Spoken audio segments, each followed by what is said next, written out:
Hello and welcome to the Codcast Post Major 4 edition. Me, Ben, and Ray are back to break it all down, talk storylines, narratives, couple roster changes that are on the horizon, and talk about Optic Texas's run, finally getting that championship.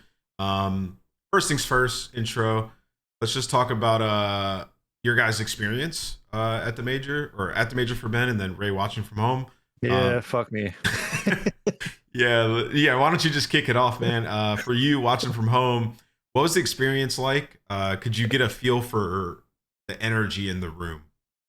I mean, absolutely, just biggest FOMO of my life. That was horrendous to watch from home. You got a feel for it, obviously. I think the only thing from home, I mean, I wasn't there in person, but like I'm pretty sure they had the French guys do like the live. They basically had like the live audience, right? It wasn't like the caster's voice in the arena. Yeah, so I can expound on that. It was by law, Ray. So by law, they have to have French announcers. So we were a bit bummed when they told us that. Yeah, so interesting. So they had their watch party. They had their own casters because everybody obviously speaks French, and then we did the broadcast from home. Right. I mean, I guess they're within the law, but it still kind of made sense though from a viewership perspective, right? Because like, I mean, the majority of the people there were probably people that were fans of them and the organization. So, for sure. But yeah, no, it just, I mean, literally, I wasn't even there, and I can probably tell you that it's the greatest Call of Duty event of all time. By not even by a small margin, by a landslide. So yeah, not being there sucked. But no, it was. I mean, it's kind of. I hate saying this because it's kind of negative. It's like negative annotation to it, but like, is champs going to be ass now because how big this event was, and we're going to champs 2 weeks later. We'll probably have one. I would say. I mean, we'll probably have like 1/3, and that would be nice. The amount of people that were here. So yeah, I mean, it's not going to be ass, but. It's not going to be this. Like, obviously, yeah. No, that's what I'm saying. Like this is like next level shit. Like this is what we see like Counter-Strike and other esports kind of get a lot of on the regularly. And this was our first taste at it. And now honestly, like I wasn't even there again, and I can tell you that we can't have enough of this. Like we need more of this. Ray, just for example, like not to go super into it, but for everybody in chat, this stage costs millions, like triple. Biggest LED screen I've ever seen. Like triple what the stage, maybe quadruple, maybe 5 times like the normal stage. Why is that? The LED screens, the pyrotechnics, the light. You see these lights, everything. This stage and this setup and everything they have literally probably costs as much as like major at the Atlanta major. No, I don't think. I don't think the stage. I think the stage build is probably.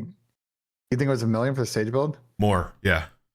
Well, I think production. I think the production costs were definitely $1 million. I think the stage itself was like LED. The rigging is probably less, but like everything that goes into it is more than our normal events. I think the thing is when you go into a size this arena, right? Like because this isn't a normal NBA arena. It's a rugby field. Like it's wide, so like there's a lot more trust that they have to rig that ceiling. They had a lot of lights, a lot of programming. That LED screen was massive, and I assume they don't own the tiles, so the rental cost on those tiles was probably pretty big. And they also had other LED screens on the side, and then they had those repeaters, which I assume they rigged. I don't think those are there normally in the venue. So yeah, I mean they just went all out with the pyrotechnics. Yes, they did. Yeah, we got to pay for the Firewatch shoot with the pyro. That's not cheap either. How much were the tickets to get in? Do you know? I'm not sure actually. I know Champs is pretty expensive. I think. Right, but I mean, like this is typically European events aren't that bad. Does anybody in chat know? Anybody from France that went? Wait, first of all, is anybody there that's in chat? Because it was a spectacular experience, bro.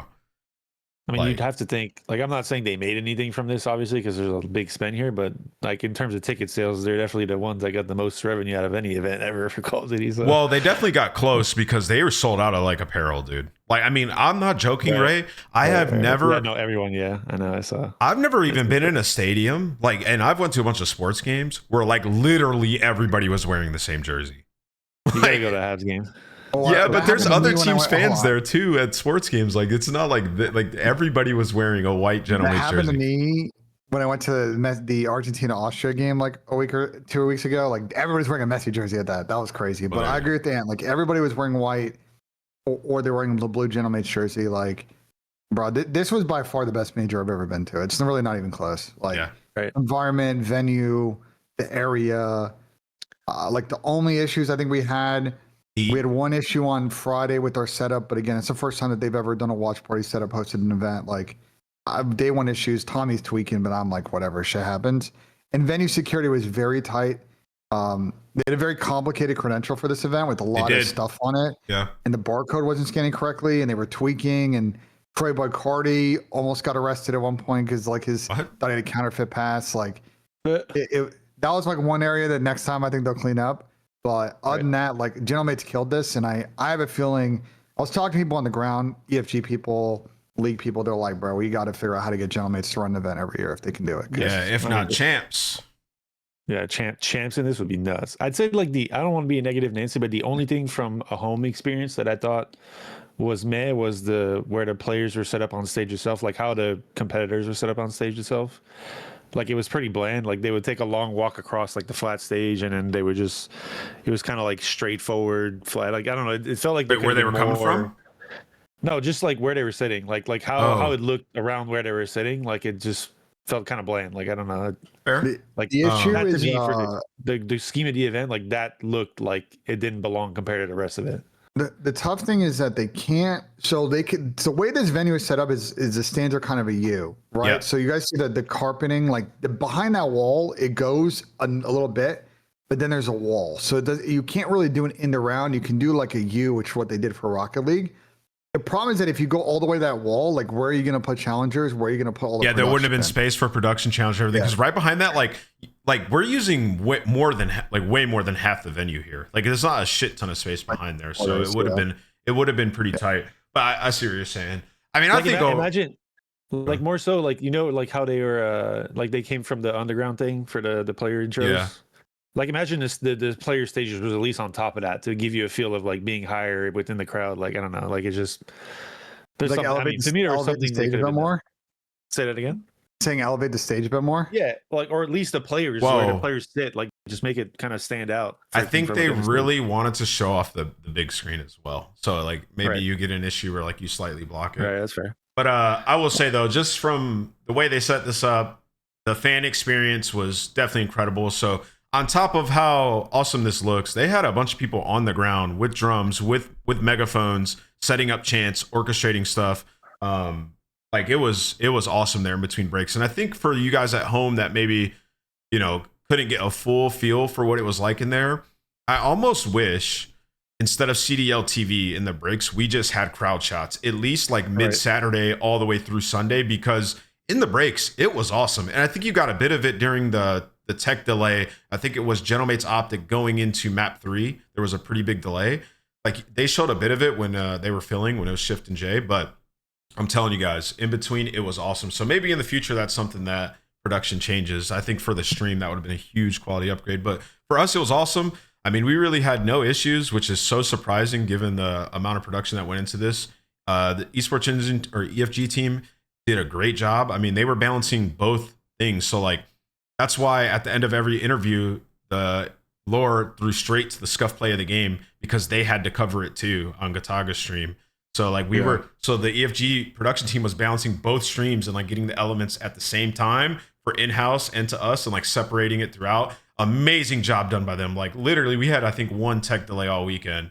And yeah, that was a setup issue. You know what I'm saying? Like, yeah. And it was a setup issue, right? So they did an incredible job. The only thing was just the heat.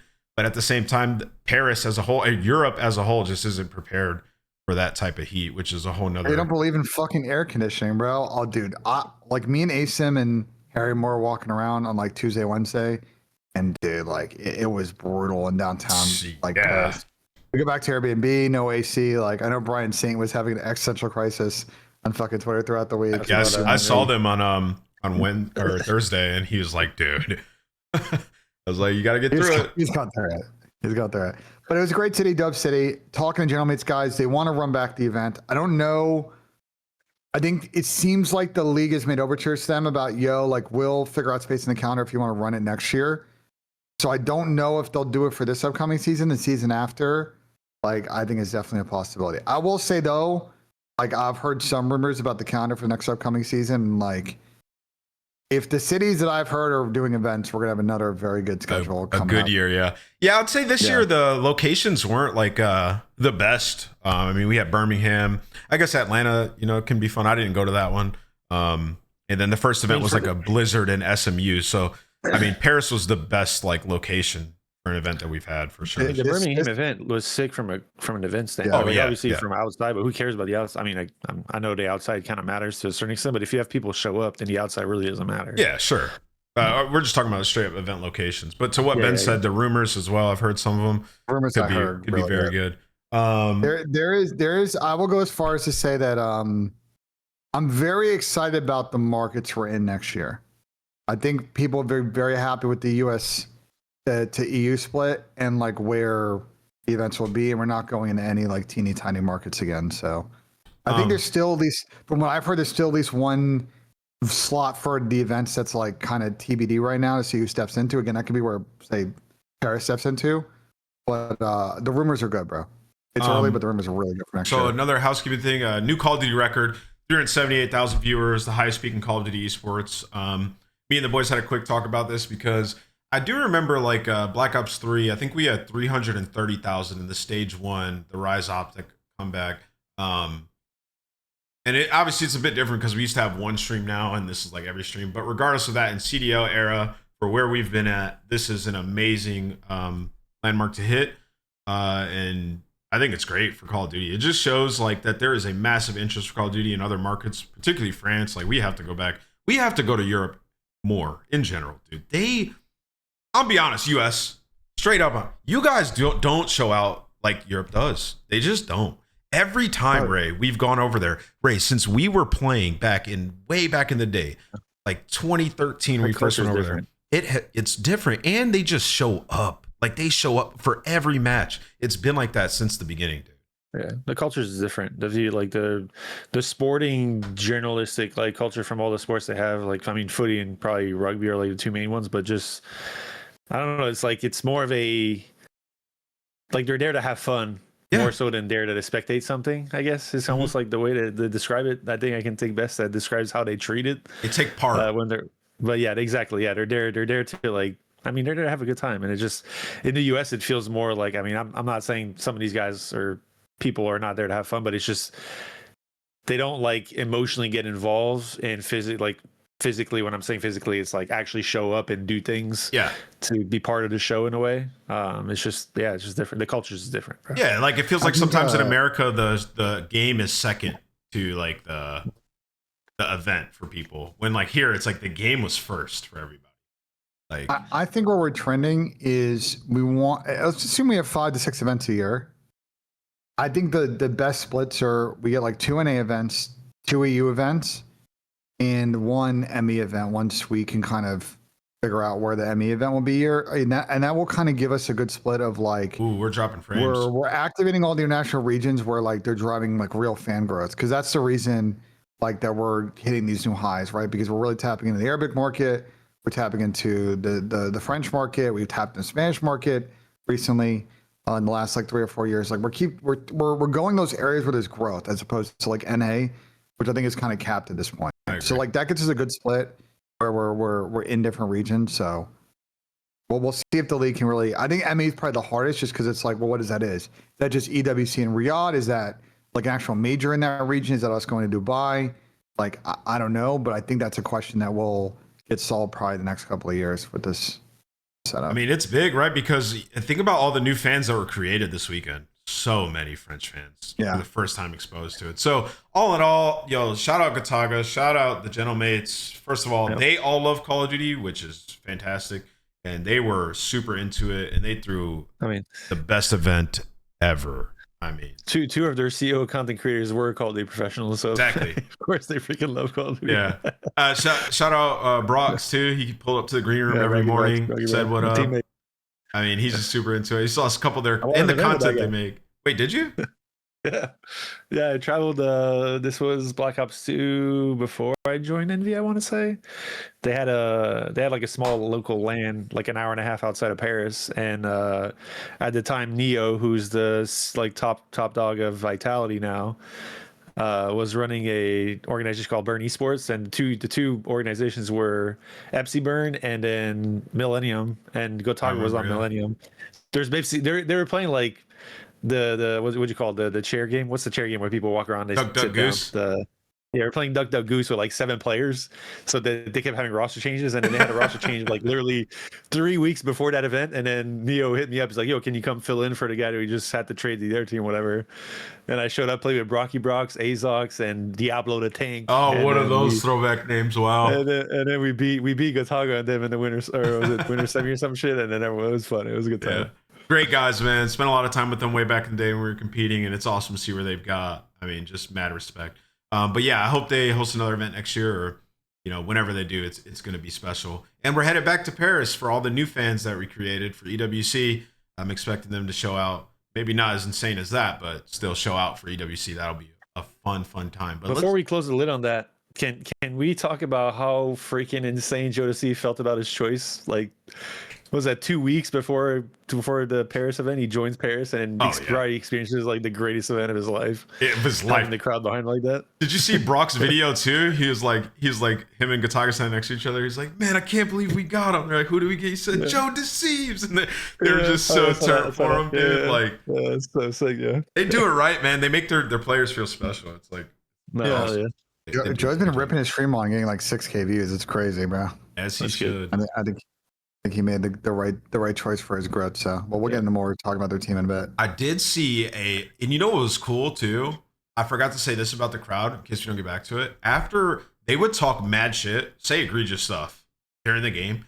After maps, they would clap, even if their team lost a map. I'm not joking. And then when Envoy was on the stage, just mad love.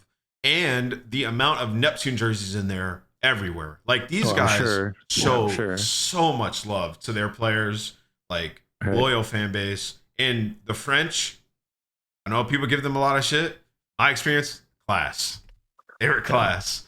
You kind of got a feel for Trav too to not be there and experience that too. Like I know you wouldn't have been on that team, but yeah.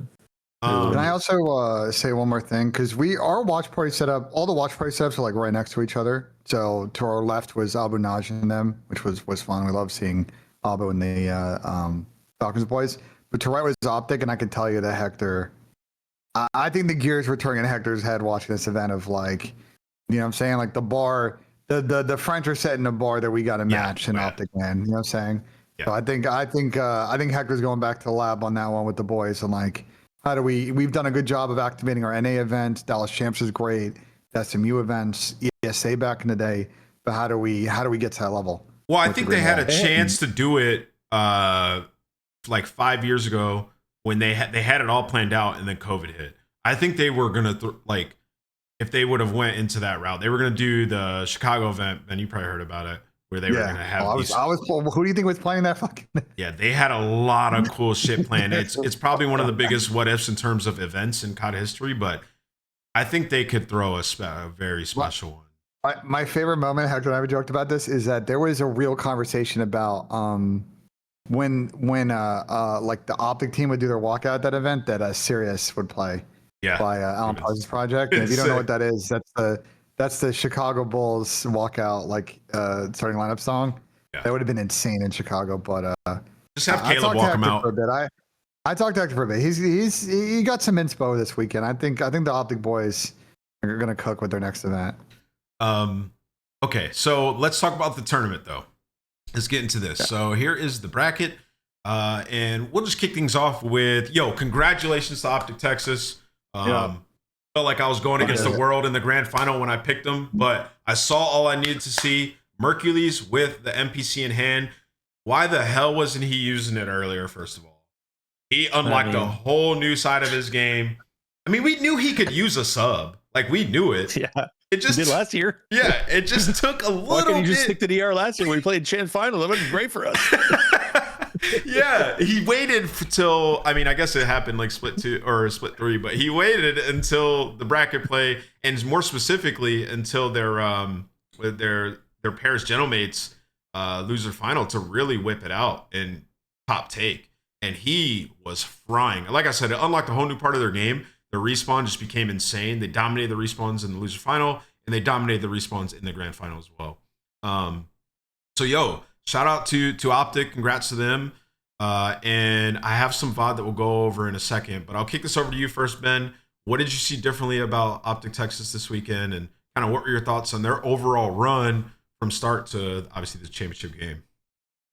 Well, I thought obviously once again Optic, I mean, they get a nice bracket draw when it was round 1 and 2, so there's not really much to take away from the fact they played Boston and Minnesota. I mean, that's just, they've been clinical in those areas. I think the key thing for me is it just felt like they weren't getting frustrated this weekend when things weren't going their way. Yeah, I think in some of the past finals, you can see visually, especially on Merc and Brandon, their 2 ARs, like I think they would get frustrated if they would lose and it was a tough loss or someone make a mistake. It felt like to me, especially you watch the behind the scenes, like the comms video, like Brandon was very forefront in like being the like engine of just one map, one round. Like, he's got the best vibes. We know that we're confident. Yeah, Brandon's really, listen, Brandon said to me personally this weekend that we don't gas him enough. So like I will say, I think Brandon has done, as we have mentioned multiple times now in the last 2 years, done a really good job of stepping into the veteran role of understanding that how he needs to play on this team, that he's got to be that emotional center, that he's got to be that presence of this player in the league, that he's got to be that rock that the other players look to on this team. Yes, he played great individually from a skill level, and I thought has deserved MVP at this event. And personally for me, looking back at the whole season, might be the season-long MVP. We'll probably get to at the end of the show. He's my vote. But I feel like from a leadership perspective, I feel like he was a big reason why they didn't like tilt themselves out of these series. And to your point, Ant, I think them matching the meta and pulling out subs when needed was great. I think them showing ice in game 6 and 7 on Overload and S&D. We bitched and moaned about them not playing well in those 2 game modes in the finals against Thieves was great. I really like, and you'll probably go through some ideas they had in that game 7 that I thought was awesome. They managed the marathon much better in the grand finals than they did over the course of the other series, and I got to give them a lot of respect for that.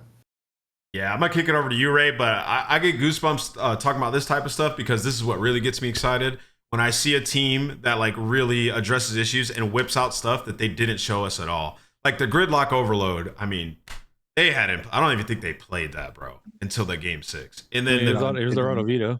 Yes, yeah. And then Ray, the gridlock S&D, which I'm gonna bring up and we're gonna break down.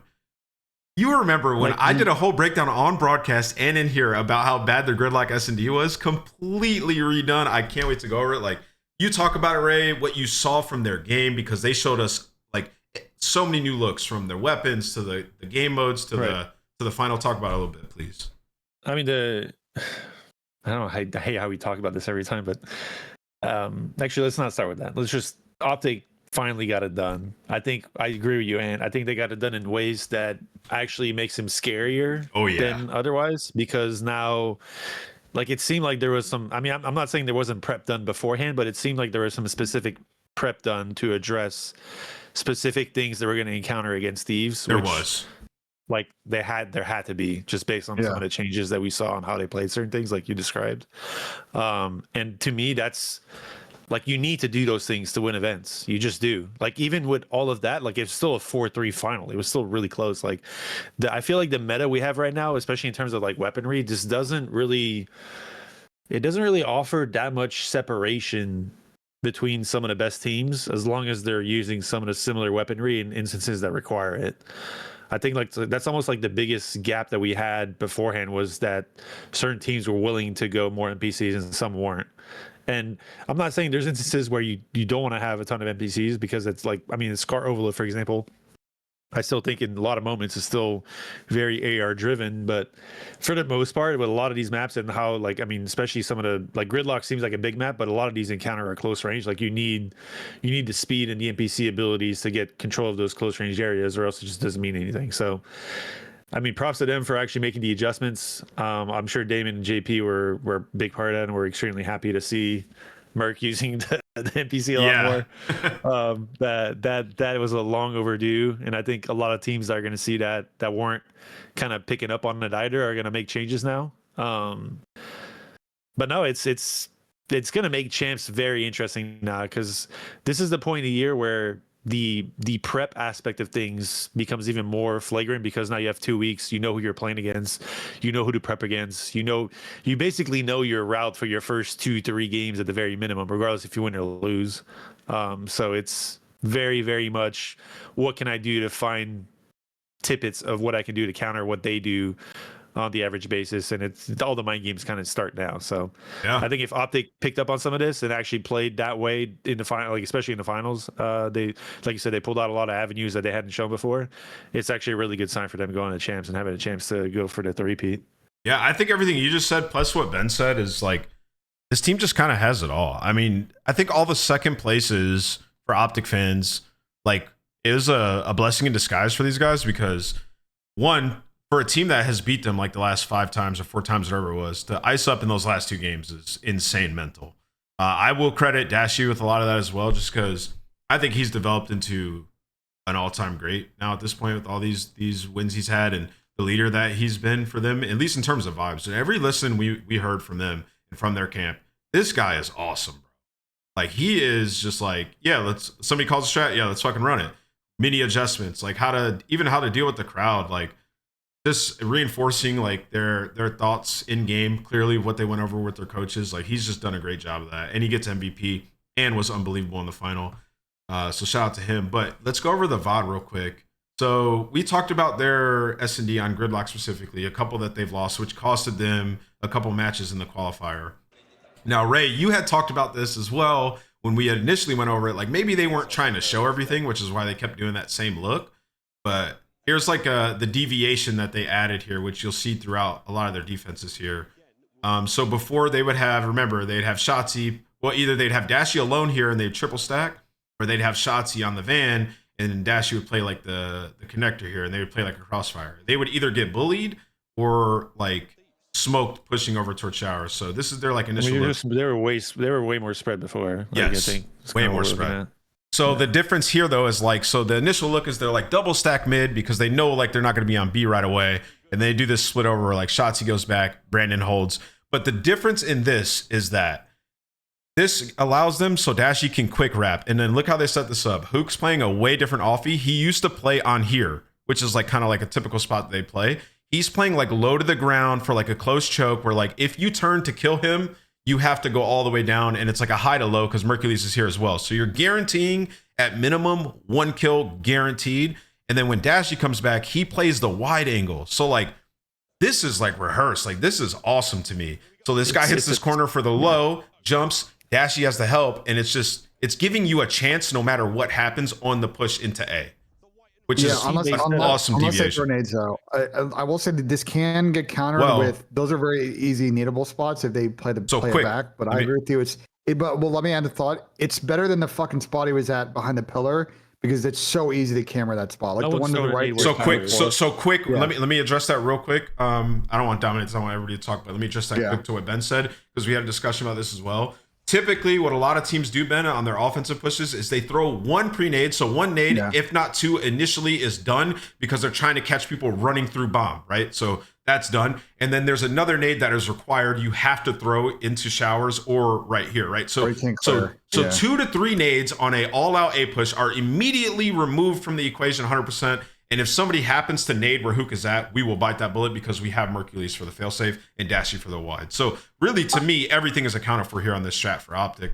The biggest thing that we just I think the biggest thing to me from a playing standpoint that I'm not saying we would never see, but I feel like not as much as they did this map, and especially in this setup, it's just how team oriented the setup is. Mm-hmm. Like there's guns watching over each other. They basically have an Eiffel Tower on the outer, like even though they're not like right next to each other, but like Mercs over Kyler. Sorry. Oh, what you say? I like that's the term that the Challenger kids are using this year with Eiffel Tower, where they just stand one behind each other. Yeah, they do. It kind of stuck, but like in that sense, like there's a guarantee in what they're doing, and they're giving themselves basically the first look at a kill, and then the second kill typically might get traded, but they should be able to win trades, or they give themselves a chance at a more proper trade by playing the way they did here. 100%. Which is something to me they were lacking before. Like it was very individual based. This strats that they ran this map for the most part weren't. So it's they're not as like one and done-y as they were in the past, and like the teamwork was just so great. So I just think to your point, right? Like the way this map is playing out right now, because they're not the only team I've seen that does. There's 3 teams I've seen that have done this, like 2A, 2 middle, If we see nothing, then we go play B to try and cut the cross because we have time, because they're not going to just bang and run throughout our 18. Like, teams are realizing that, like, they see nothing B. Like, it is a way quicker rotate to A to kind of hold off that showers push than it was in the beginning, because everybody's trying to fill every lane.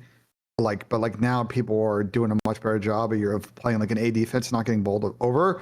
Or what was happening a lot in the beginning of this tournament, which is like feeling the pressure, then backing off and playing a full A retake, which is like not a high percentage play. Yeah, it's like not the best, right? It's like impossible. It's not the best, and so that's what's key. And Ray knows this for a fact. It's like the initial look you give with like a spread or whatever it is, it doesn't like really matter. It just matters like how you get back to position. And so right there, the way Optic was playing, like, okay, it's a 2 mid 2A, but like, how are they positioned in A, and what is Dashy's objective when he comes in to help them at A? Like, that's like what truly matters in S&D, especially on defense. And so to me, like, regardless of how they got there, that's like, they're doing it better than most other teams that I've seen on this one. When you don't play stack, there's always positions that are like offer you the proper amount of risk to try and take control of. And Optic was playing their side of the map on this and playing this in a way where they're getting info early, and then when they know the push is about to come, they kind of like stall out and play in a way where they're guaranteeing one, which typically gives someone else a chance to come back in. But I think what teams are starting, I mean, like Optic did it well here to me. Like, controlling mid is very important on defense, because if you control mid, you can watch B from the ice cream cut, from the cross, rather than being and then you give yourself, like, obviously you don't get the most info on where they're going if they do cross from B, but you get info on the bomb plant at all times.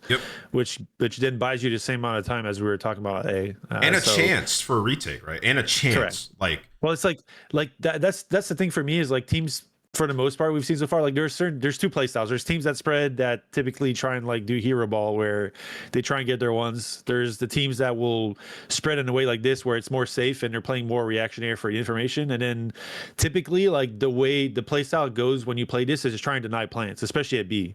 Like, as long as you deny a plant at B, you're good. Like, I don't care if they have control of granny, whatnot. Like, they need to smoke out and basically cut you off from ice cream to get a plant down. If they don't, they're not getting anything accomplished. And then you have all day to wrap in, and like, a team physically can't watch back alley, top granny, bottom granny, ice cream in the pinch. Like, they won't. So and then what you're also seeing, right? And I thought this was really interesting last weekend, is I'm starting to see defensive teams understand the hard counter when we have a hard read that we think that someone's going to go solo snipe and then switch guns to try and hit that guy out and get initial damage, so that they're just fucked and they're on a sniper the whole time. Or try and kill that guy instantly. We saw that a couple times this map. It's hard to control, but we saw a lot of yellow, like 3B, like kill the guy 18, there's nobody there, and then just 4v3 from there. So just slow play A. So let me get this next round, Ben. So what that allows for them is, like, all right, they have really good looks off the rip, so they're going to be hesitant to go A. You have an implied advantage now of, like, they're probably not going to fly A again, right? So right here, and it's all done together, which is what I think is beautiful, and it's the same duo. So the same mid look, like, we're going to peek mid, nothing's here. All right, this round we're going to take it. But as we take it, we want to make sure we trap them all over here. So we have pressure here at A. So, like, they're not playing like scared, the high-low this time. Like, everything is working in unison. It's not like two people doing one thing, two doing another thing. Like, this is so awesome to me. So they're applying pressure to, like, back these guys up. The team fight has obviously started, stuns and nades. And now look at Bruce and Shotzi. Oh, nothing's mid. Okay. We know we probably have a free couple kills over here. If you're going to give up a site, right? If you're going to give up B, this is kind of how you want to play it. And I don't even know if I think they end up winning this round. I don't know if they do or not, but the initial look they do. The initial look from this round is just beautiful. Like, this is, when we talk about all these other teams, chat, and everybody, audio listeners, that are playing bad in S&D when they give up sites, if you give up a site, it has to be a team push to use the advantage that you've just done. Like, if you're splitting the map half and it's 4 people on one side of the map, or like mid right split, then you have to use your advantage. Like, Optic's using their advantage here. Like, you're either getting space or getting, like, soloing out the kills that are to be had on your side of the map to give up a plant. Because if, like, you need to figure out if they're there fast. Like, let's say Thieves all went to be there and Optic did what they did, they would have got info on no one being there, and then they're controlling, like, the 18 to try and create a better post-plan positions for themselves. And they play this really, I mean, it's not an easy situation. Even if this is a 3v2, like, Thieves still have a chance here. But the way Optic played this post-plan, this is the one where they had the comms down. Like, this was so sick. Like, this was so well coordinated in how they approached the situation.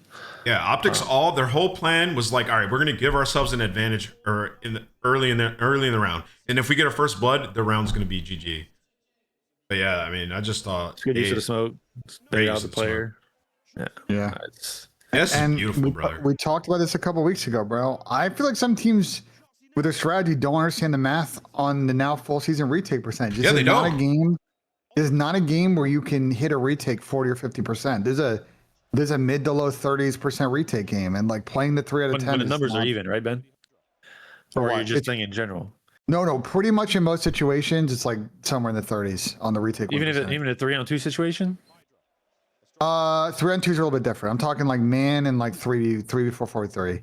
I don't have full 2v2, 3v3 numbers. I'd have to ask people if they have them. You don't even need the numbers, Ben, but like what you're saying in a nutshell is right. Like it's just like a macro though, because it's like how often are you gonna like I'm saying to the point of Ray of like just giving up bomb sites and not trying to play fully on defense and deny plans. You know what I'm saying?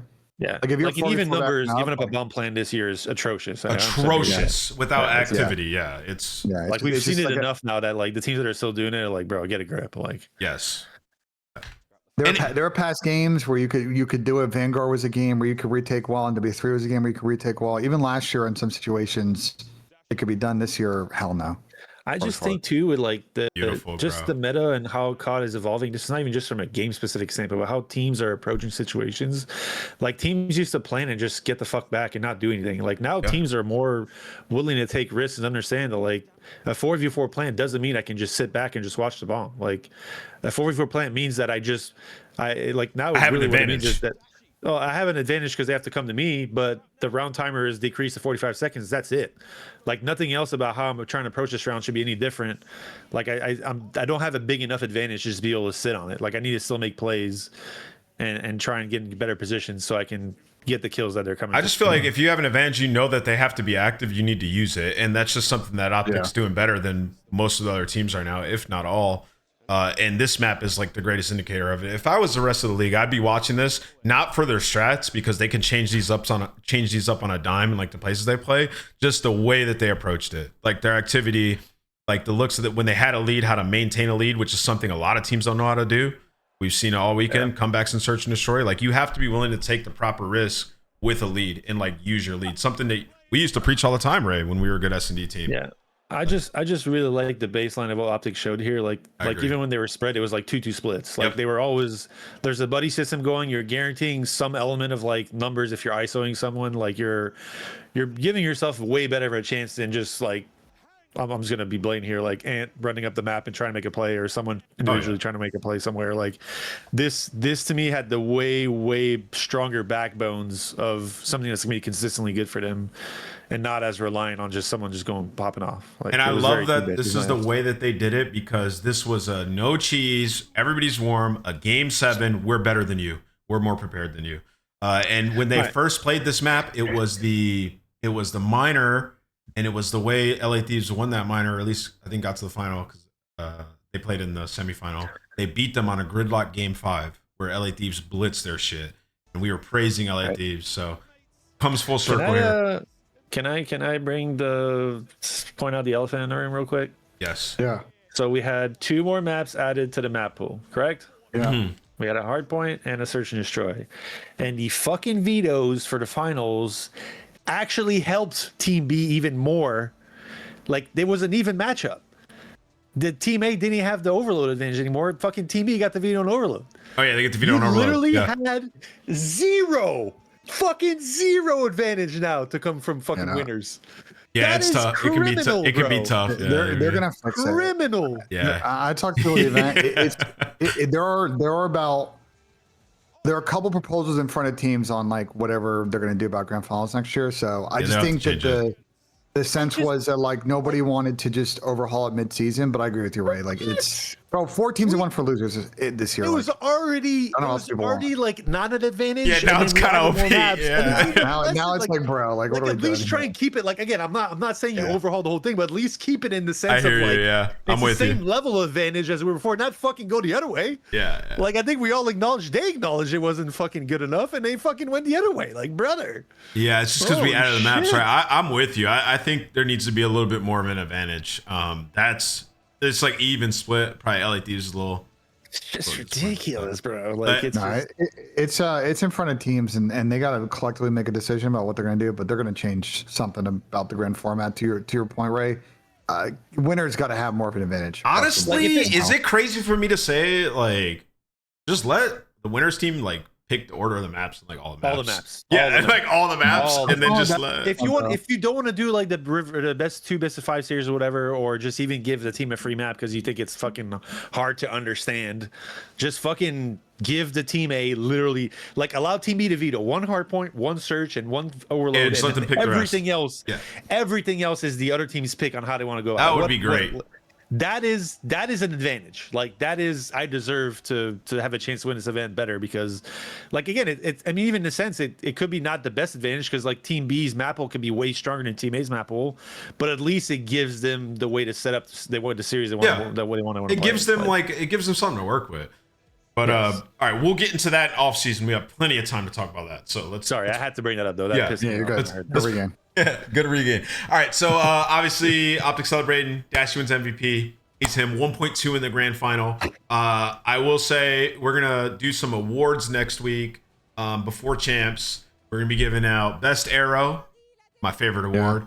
Best arrow, okay. Pace pusher, which we might already have somebody who's winning that. I think in my head. Best S&D mind, the best role player, the damage dealer, and best communicator from what is available to us. And then also there's some all-star voting. I think fans vote on the all-star. And then there's the season MVP voting. I'm going to put it out there right now. I've looked at all the stats. I haven't absolutely finalized it yet, but my pick I think is going to be Dashi for season MVP. Comes down to a couple things for me. I do think it needs to be a person from Optic. They got to every grand final and they win the biggest one in hostile territory and beat the hometown team and the team that just won. And he fried. I mean, he had 1.2 in the grand final, and he's just been remarkably consistent across the game modes. And I believe I have to triple check, but I believe he's been the clutchest player in the league. I'll have to triple check that. So he would. Brandon can't complain that we don't gas him enough now. I hope Brandon this whole week, like he missed a flank my stream, like. Brandon, like, well, we got you, brother. Like, I mean, I had him 7th overall, and everybody was coming for my head saying that he shouldn't have been 7th overall in the beginning of stage 2. So I'll just say that. No, he definitely deserves the MVP in my opinion. Yeah. Like I think it's a very close battle between him and Scrap, but what Ann said about the team aspect of things definitely, in my opinion, should play a role into this pick. And I think he was also, if anything, he fucking elevated. And when the meta switch happened, which I felt like all the other arrows kind of like fell back a little bit. It felt like he fucking stepped up. Yeah, it was them two basically, but yeah, no, just definitely deserving of that award in my opinion. So can we have a quick Thieves discussion? I don't think anything's. It just got away from them. I think Optic. I mean, we just went through it. They were way more prepared in those final 2 maps. The gridlock and the double gridlocks. So for them, I think it's like clear and obvious, like what they need to work on going into champs. But I expect them to be a threat, top 2 threat with Optic at champs. I think for Thieves, that yes, but I still think right now, and the reason I'd say FaZe had a chance against them, Thieves is still not like an elite hardpoint team. They're good at hardpoint. Like they're 50-50 in that mode, and they're winning series because their overload in S&D was so good for about a month and a half. But teams are catching up, and like what I'm saying, they gotta innovate, or they may get in these series and they can't win maps 2 and 3, and all of a sudden because you can't rely on as many bright about hard points, that's how they theoretically lost to FaZe this weekend. Well, I've been in losers. So we're gonna talk about that for sure because I got some FaZe. Are you guys talking about this in the sense of like you're worried for Thieves? I'm not worried about Thieves. I just said I think they're a top 2 threat. I'm just telling you what the yellow light is. You know what I'm saying? All they have to do, Ben, is focus on the gridlocks. Like literally. Like I mean, they know. Dude, it's like I would have sitting here right now, and I understand, like, obviously FaZe is capable. There's Mace is obviously capable too. There's a few other teams that are capable, but I have a hard time not seeing Thieves Optic final at champs right now. As long as like nobody crumbles under pressure. Well, I don't have a hard time not seeing that. I could see FaZe for sure, bro. Ray, all right, let's just have the conversations together. If Simp had a normal weekend, FaZe might have won this shit, bro. Draza was frying, bro. Like, he would have been the event MVP. Like, dude, he was going crazy. Like, I thought everybody played extremely well. We said it, after that series. Let's pull up the this one, bro. And we have VOD from this one. Would you put FAZE on the same echelon as Thieves and Optic right now? Yes, 100% with the caveat of normal simp. This was bizarre to me. No, I don't think I would. Oh, I would, without question. Bro. Can I give my logic for it? Yeah, go ahead. I think Thieves and Optic are a bit more consistent. I think FaZe, like this series is such an odd series. FaZe S&D right now is, I see the concepts of what they're trying to do.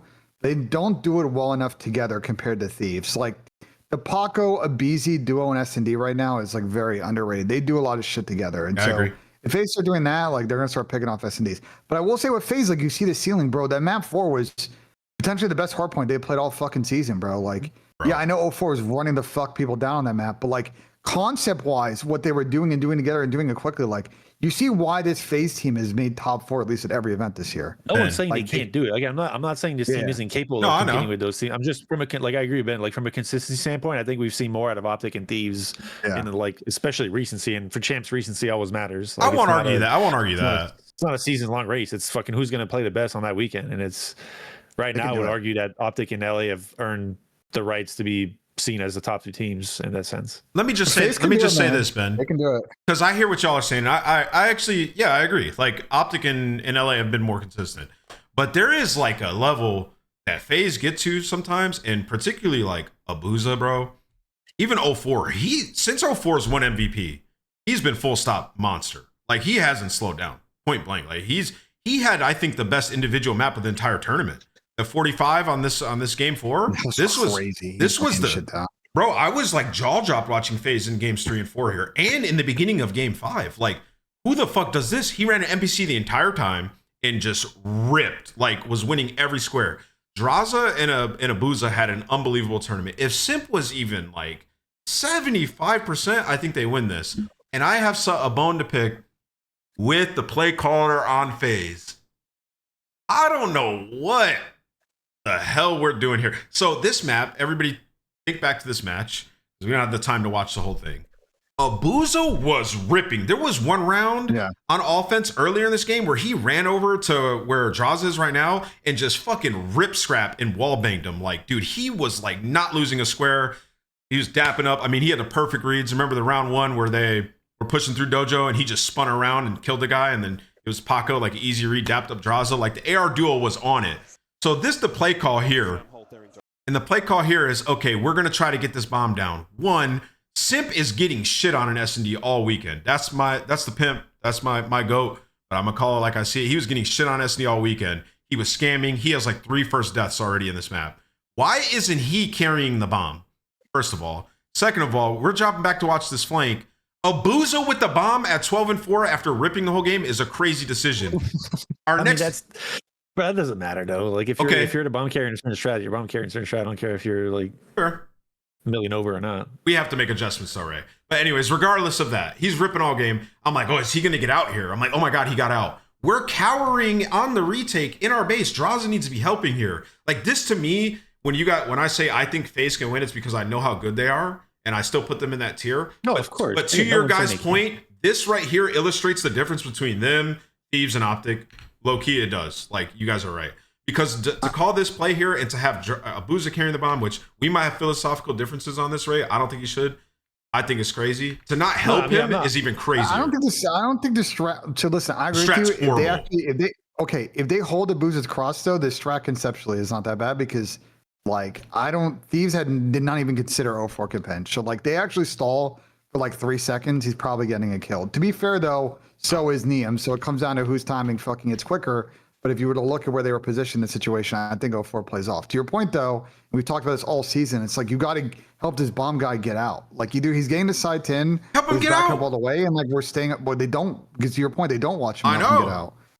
I don't care if it's Simp or Abuza watches bomb. Like, I have a lot of problems with this strat. Can I take over this conversation, please? Yes, go ahead. Please. This is we literally just harped on 4v4 plans and how to play post plans and not be passive. Like this is like You literally get a bomb down and you're playing it to where in a sense of like you're trying to back up and give up space because you feel like that's the proper advantage to give up. It's not. Like to me, like they should fucking square up after playing this. Like you have Draza had the entire mid, like Draza has info on mid. There's nothing mid. Nothing mid. Like they should be okay with just fighting this dojo straight up. And if you worry about pinch, you don't have to worry about yet. Like it's fucking still. I mean, theoretically, someone could have been running through pinch right off the start. But in a situation like this, it'd be kind of weird to see that happen. But you never know, I guess. But so Ray, what does 7 being here mean? Can you tell the folks what this means and why this is bad? What does this mean? There's nothing. Yeah, why this is bad? I don't think it's necessarily bad right now. I think it's just more so like if he's going to activate, what does it mean? Wait, what? Like I'm asking you, like if he's here, right, and we have mid, like, and we're planting the bomb, it means that something's probably got to be given up because we're taking a risk that is gonna probably pay off with a flank, right? Like that's probably what that means. So to me, all I see here is, if I'm being straight up honest, is Simps playing like a pussy. I get he probably is like, okay, somebody could have flanked, let me check it. But he's playing like a pussy, and Draws is their whole strat is just playing scared right here. It's very simple. It's very simple, bro. The pimp's got to get his ass in the fucking tin, and like they got it ready to take a fucking shot. Him like considering the pinch. Let Zach pick up the fucking pinch after this, bro. Yeah, let him. We haven't seen anybody middle. We've seen a couple of guys B. Like we got to consider that obviously they're pinching, but like pimp's got to like lay down some fucking damage and pressure, bro. He plays like a giant fucking pussy here, and it creates a lot of issues with how they play his post play, I think, in my eyes. So this is the way we went about things last year for the most part, is especially in even numbers. I mean, the maps were very different in that sense, but like if to me this situation requires you to play through 4, especially have mid control like this, like pinch is open, you kind of have to assume that someone could be playing pinch. You just take your numbers forward. Like you have a fair fight. You have bomb side heady, you have 10 like side heady, and a pinch push through 10. And incorrect. And a pinch, or even a pinch guy could have came back through mid and just get a different angle on the front as well. Like you didn't have to. Yes. They played a situation so spread out without really controlling anything that you just don't really give yourself a chance to win the round properly. Correct. Like even if Jordan gets out, even if Abuza gets out from that plant, like this is still not really that advantageous. Yeah, you don't have the advantage, and especially if they have a smoke. Exactly. They throw a smoke on bomb. Like all your visuals are just screwed. Now you're forced to take gunfights you don't really want to take. Like it doesn't really give you anything that good, in my opinion. So it's a bad look. It's relying on 0-4 like Optic used to do with Shotzzy is what it is. In a situation where you have a blood, great. You want to play that way? Sure. That at least it gives you a better chance. But an even number situation to me, again, it's just the mentality at which teams play. Like the plant doesn't give you the advantage you think it gives you, like it did in the past. Like you create a scenario where you force the other team to come towards you. But I think that's even more of a reason to try and push forward because they're not going to be expecting that more often than not. And you control the engagement because you have the position. You have the first dibs on that position around the bomb site. So I think that's just more so. I couldn't agree more. I mean, that's the way I see things. Like, I'm not saying every team, every player is going to agree with this. It's just like I'd rather be in a situation where my team's playing to win the round out than give the other team a chance to how they like play the situation, how they would approach it. When, especially when you back up, like the positions you play after a post plan there are fucking obvious as hell. Like there's really not a million things you can do. We're straight up funnel. Winning has. Where I'm trying to find the clip because Ray just spit a bar, bro. You want to play that way? Play that way. I think you're lagging a little bit. Am I? Hello. You like that for a second. You're good now. I'm good. I was trying to find the Jordan clip because you spit a bar. You said you want to play that way. Play that way. Yeah. But yeah, you're right. Like if you want to play that way, and I'm the other team, and I'm Thieves, Ray, we're watching this back, and we're sitting there like, please plant the bomb and just back up and give us a chance. Like that's what I prefer. Have we seen instances where that kind of play style works? Like I'm sure it's worked.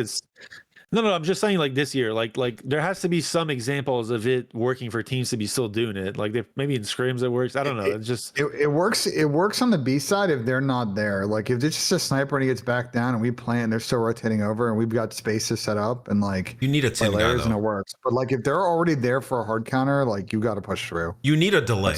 You can't like the biggest thing is you can't give them outer there as well. And like as soon as like you try to get back over there, either it's smoked or you're getting cut off, and you're giving them the space outer, which is why you need a 10 guy. Like did 04 throw the smoke that round? I don't remember if he threw it or not before they got to that bomb site. 04 went hard mid, so I don't think so. I don't think so. I mean, he might have from mid here. Let's see. No, he probably didn't. He doesn't. No. Like that's that. Like if anything, I'm giving like on a strat where I would give bomb carrier smoke at all times. To be honest, in my opinion, like it makes the most sense because he's the player that's going to be in the most like situational like stuck position. If he gets a bomb and they're already putting pressure, he can just throw a smoke at his feet and do something out of it. You know like, what's even crazier that I didn't even realize on this push that we were talking about, and it might be like not that important, but the fact that they do a spread here, so he helps him get up, and then Simp actually peeks rooftop, so you know the instant push isn't there. So you already have like in your head, the way that works is if you're a Simp in this situation, chat, is like you already have in your head like, okay, they could flank, but like it's slightly unlikely, and if they do, it would have to be like bad timing on my part where he went right when I left. So when you go towards bomb here, you can take the space, and like in your head, you're thinking like, okay, there's gonna be multiple people in dojo. Like that's that's the probability game you play in your head. So I think he's just having a bad game, and I don't know if it's nerves or whatever it is, but I've just never seen Simp play like this personally. He's just got to play a bit more aggressive, bro. At the end of the day, having watched this and all stage, him and 04 got to do more shit together, and the Pimps got to play a bit more aggressive. And if they do that together and they like get back to the death ball they were really good at when they won Major 2, like to your point, like the respawn's such a good spot that they can definitely knock off these in Optic. But if they play S&D like this is how they're going to lose in our Heartbreaker tournament like they did in Major 1. And this one where it's like the S&D is just, the ice and S&D is just fucking killing them at the end of these maps. Okay, so this is, I'm going to give you guys inside the building. All right, so right here, me and Clint are up there on the desk. We're in the venue. We hear everything. And I'm like, oh, 04's making the play. So I can never say for fact. And this is just part of the game. So this isn't like whatever cheese. This is not cheese. This is just part of the game in a live environment. The crowd affected this in my mind. Like, so as soon as he gets down here, let me full screen it. So this guy, to me, I'm like, okay, he's got a free 2. And he did have a moment to get out. But look when Hydra's arrow turns. Turning now, bro. Like, I'm telling you, the crowd played a factor here. I mean, it doesn't matter because it's just part of the game. He could have got out, but there was a audible, like right as he's coming down these stairs. And that the fans, you're saying the fans giving up. Yes. Yeah. And he turns, like, Ray, look when he turns, like that's, it doesn't, you don't react that fast. I mean, two of them just turned, I mean, I don't want to say randomly there, but there's zero info on this from playing. That's actually crazy when you think about it. What the fuck? So he has, no way. So 04 has two instances of this, right, where he should use it as a learning experience. Shout out to Twin, where you have to slightly adjust the way you play S&D in this type of environment. The one where he tried to sneak defuse was a dumbass play, and even if you're trying to metagame, you still like the crowd is going to react regardless. And no matter how hard you're trying to metagame, Ghosty has to check in that situation. There's no world, no matter what, where he doesn't check and he thinks you're faking the fake to the crowd. And then right here, you have to know I got to get one and get out because they're probably reacting to it. Wait. Yes, I'm gonna tell you, bro. The facial thought, right? Sorry, it's not bullshit. I agree with the thought, but that's. We're asking the players to play differently because of the crowd. Like, to me, the league needs to do a better job of controlling the environment. And we are asking them. Ben, I'm asking to play different. Yeah, that's ridiculous. This is exactly what. Ray, I gotta be honest, and maybe it didn't come across because at home, I'm telling you, if you were in that building, you would have the same thought of me. Yes. Like, no, don't get me wrong, bro. It was so much louder in the room than I'm sure the broadcast. The Optic Vanguard event, Hector had to go on stage after like our first or second match to ask the fans to not like. I'm not saying you want to know why that happened. You want to know why that happened? Like we need better soundproofing and a way to adjust this to where it doesn't affect it. You want to know why that happened? Because I fucking lost Vault that event, and then I looked at Hector. Oh, it's a two-piece, bro. Oh, that's a great story. Me and Hector sit there and we're like, bro, someone's got to go on stage and like have a convo with. Bro, Ben. Don't put yourself in it. Like we as the players in the team. I am putting myself there because you think to organize the combo. I am putting myself there because I'm taking a percent of responsibility on that. Yes, I am. You're fucking insane. We were literally we were backstage as it was happening, and Hector was sitting with us while we were watching. We're like, this needs to stop. Like. You were not there with us, man. Why the fuck is this about you, bro? I'm saying the same thing with the league. Reel it in. Listen, all I gotta say is this, and incredible job to these teams that got to the Sunday and their coaching staffs. I got none but respect for you guys. the teams that are in these hostile environments, when we go back to EWC, and I'm sure they're already doing it, the coaches need to have a discussion with the players on like how to approach certain situations. If you're in this type of spot, like, maybe get one, get out. If you're no metagaming at all, like these are the type of things that I'll probably be preaching to my team. And like, yes, you do have to slightly adjust. Like 04 had 2 moments like this that were like crucial rounds. Like this is a 5-5 to win this match. And like, I would just put them in the grand final. I don't even remember. And then yes, yeah, would have put them in the grand final. And then he had the 1v1 that was massive against the Gentlemates, right? So those are things like, I don't want you to massively change. Just like, be aware, right? Like you don't metagame it, don't gamble is essentially like. I mean, like they could easily not have been on this POV. Again, I'm not saying like he's in a power position, you would think, but like you don't fucking know if they're on your POV or not. Am I like, am I fucking tweaking about? You're starting to tweak about some crazy shit. No. Yeah, I mean, sure, but Ray, Ray, they were reacting regardless, even if they weren't on the POV. Like. You can feel it. Like you're on this. You remember when you were playing, like you can feel the energy in the room. Like, okay, I got to get this kill and get the fuck out of here. Like, it. Like we were playing in front of 3,000 and it was like that. But go ahead, Ben.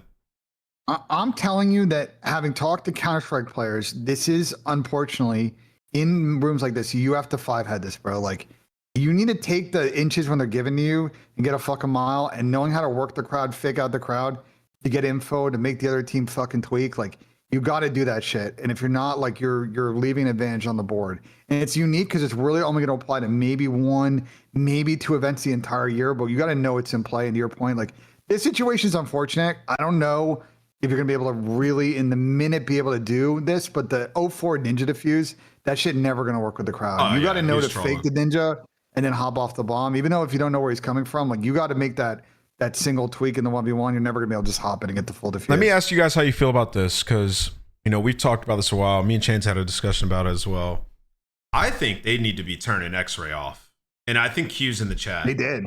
Yeah, no, every clutch situation. I hated it, to be honest. Every clutch situation, and then I know this is AIDS for casters. I know it is. I mean, you still have the arrow. And they all still have the arrow. No, I'm about to say something different. And I know that I asked them, and they said, "Nah, I wouldn't be able to cast it." But hear me out. Is there a way, Q? Can we turn off the mini map in like a 5-5 situation, or would that be 2 AIDS? Would that be? I mean, or could we turn it off in venue and then leave it on for broadcast? Right. I mean, that's more complicated. Probably that's production. That's not. Could we put like a 5-5 badge? Would that not be like the great like?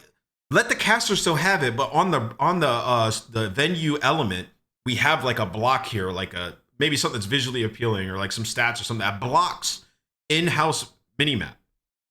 Yeah, I mean, I'm sure everything's possible. It's just production, but it's. I think it's doable if you had to have a separate feed, but like I think it's doable, but I think you're adding like a lot of complexity for like one event. But maybe it's worth it for say next time we go to Paris, just because like we know you're not gonna be able to tell that crowd not to spoil, and you just gotta do anti-spoil fucking techniques. And maybe it's just for 5-5. Maybe it's just for Sundays. Maybe it's like, I don't know. Like you just don't want to ruin the public experience. I get what you're trying to get to. Yeah. I just, to me, like, I mean, if you're saying it's an issue in CS2, then maybe there is not, because I mean they've been doing this forever. Maybe they actually like that aspect of things. I don't know.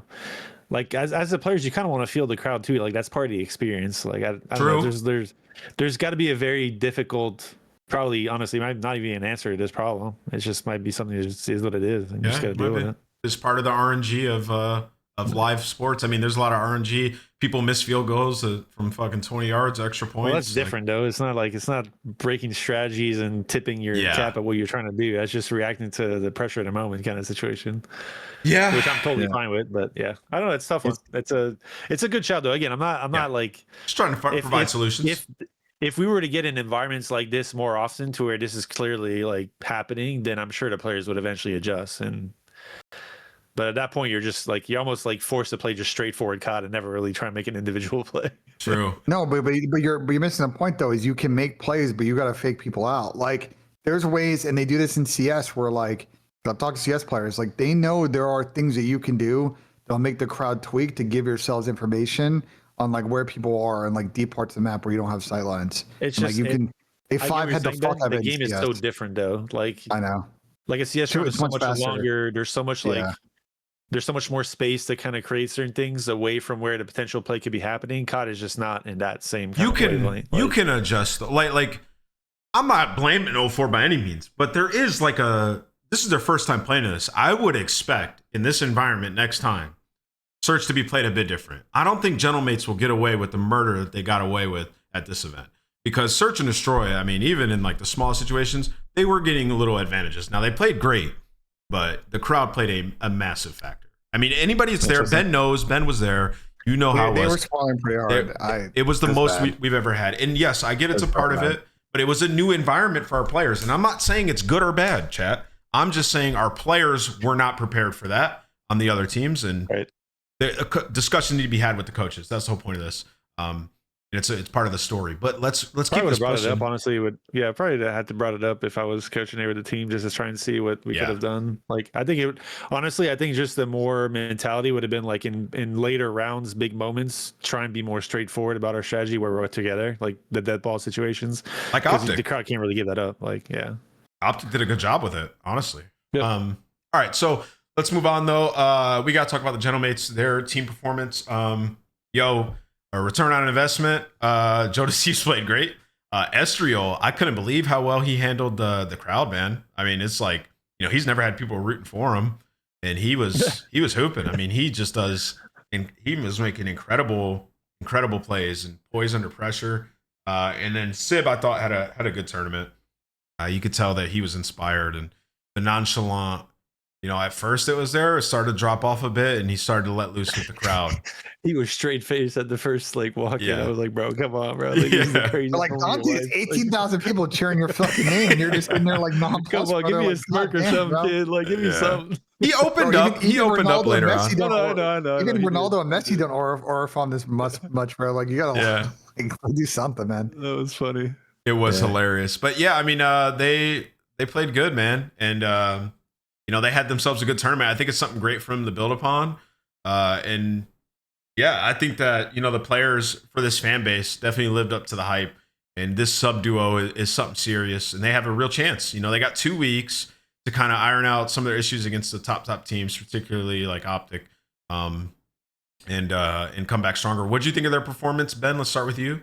Talk to me about Gentlemates and kind of how they went through this tournament. I believe it was up until their final match, 7-1 in Search and Destroy. Going into that final match there. Yeah, I think they made the right moves. I think they played pretty good across all three modes. I know Joe didn't have the best final series, but they got a great performance from him through most of the weekend. I think if you're a Gentlemates fan, you got to feel good about the momentum, like going into Champs and EWC, that they're up there with the big boys again, and they've kind of regained that spot. Obviously, the key thing is, anyone that plays them early in this tournament is going to go back and watch that VOD, especially in S&D, and see if they can counter any of that. I do think that we'll get to the bracket part, but they have a pretty interesting draw in this one, and there's a potential revenge angle with Neptune that might play out. But I think tough. I think their placing this weekend was good. I don't really think you can have much to complain about. Yeah, I mean, their search was definitely good.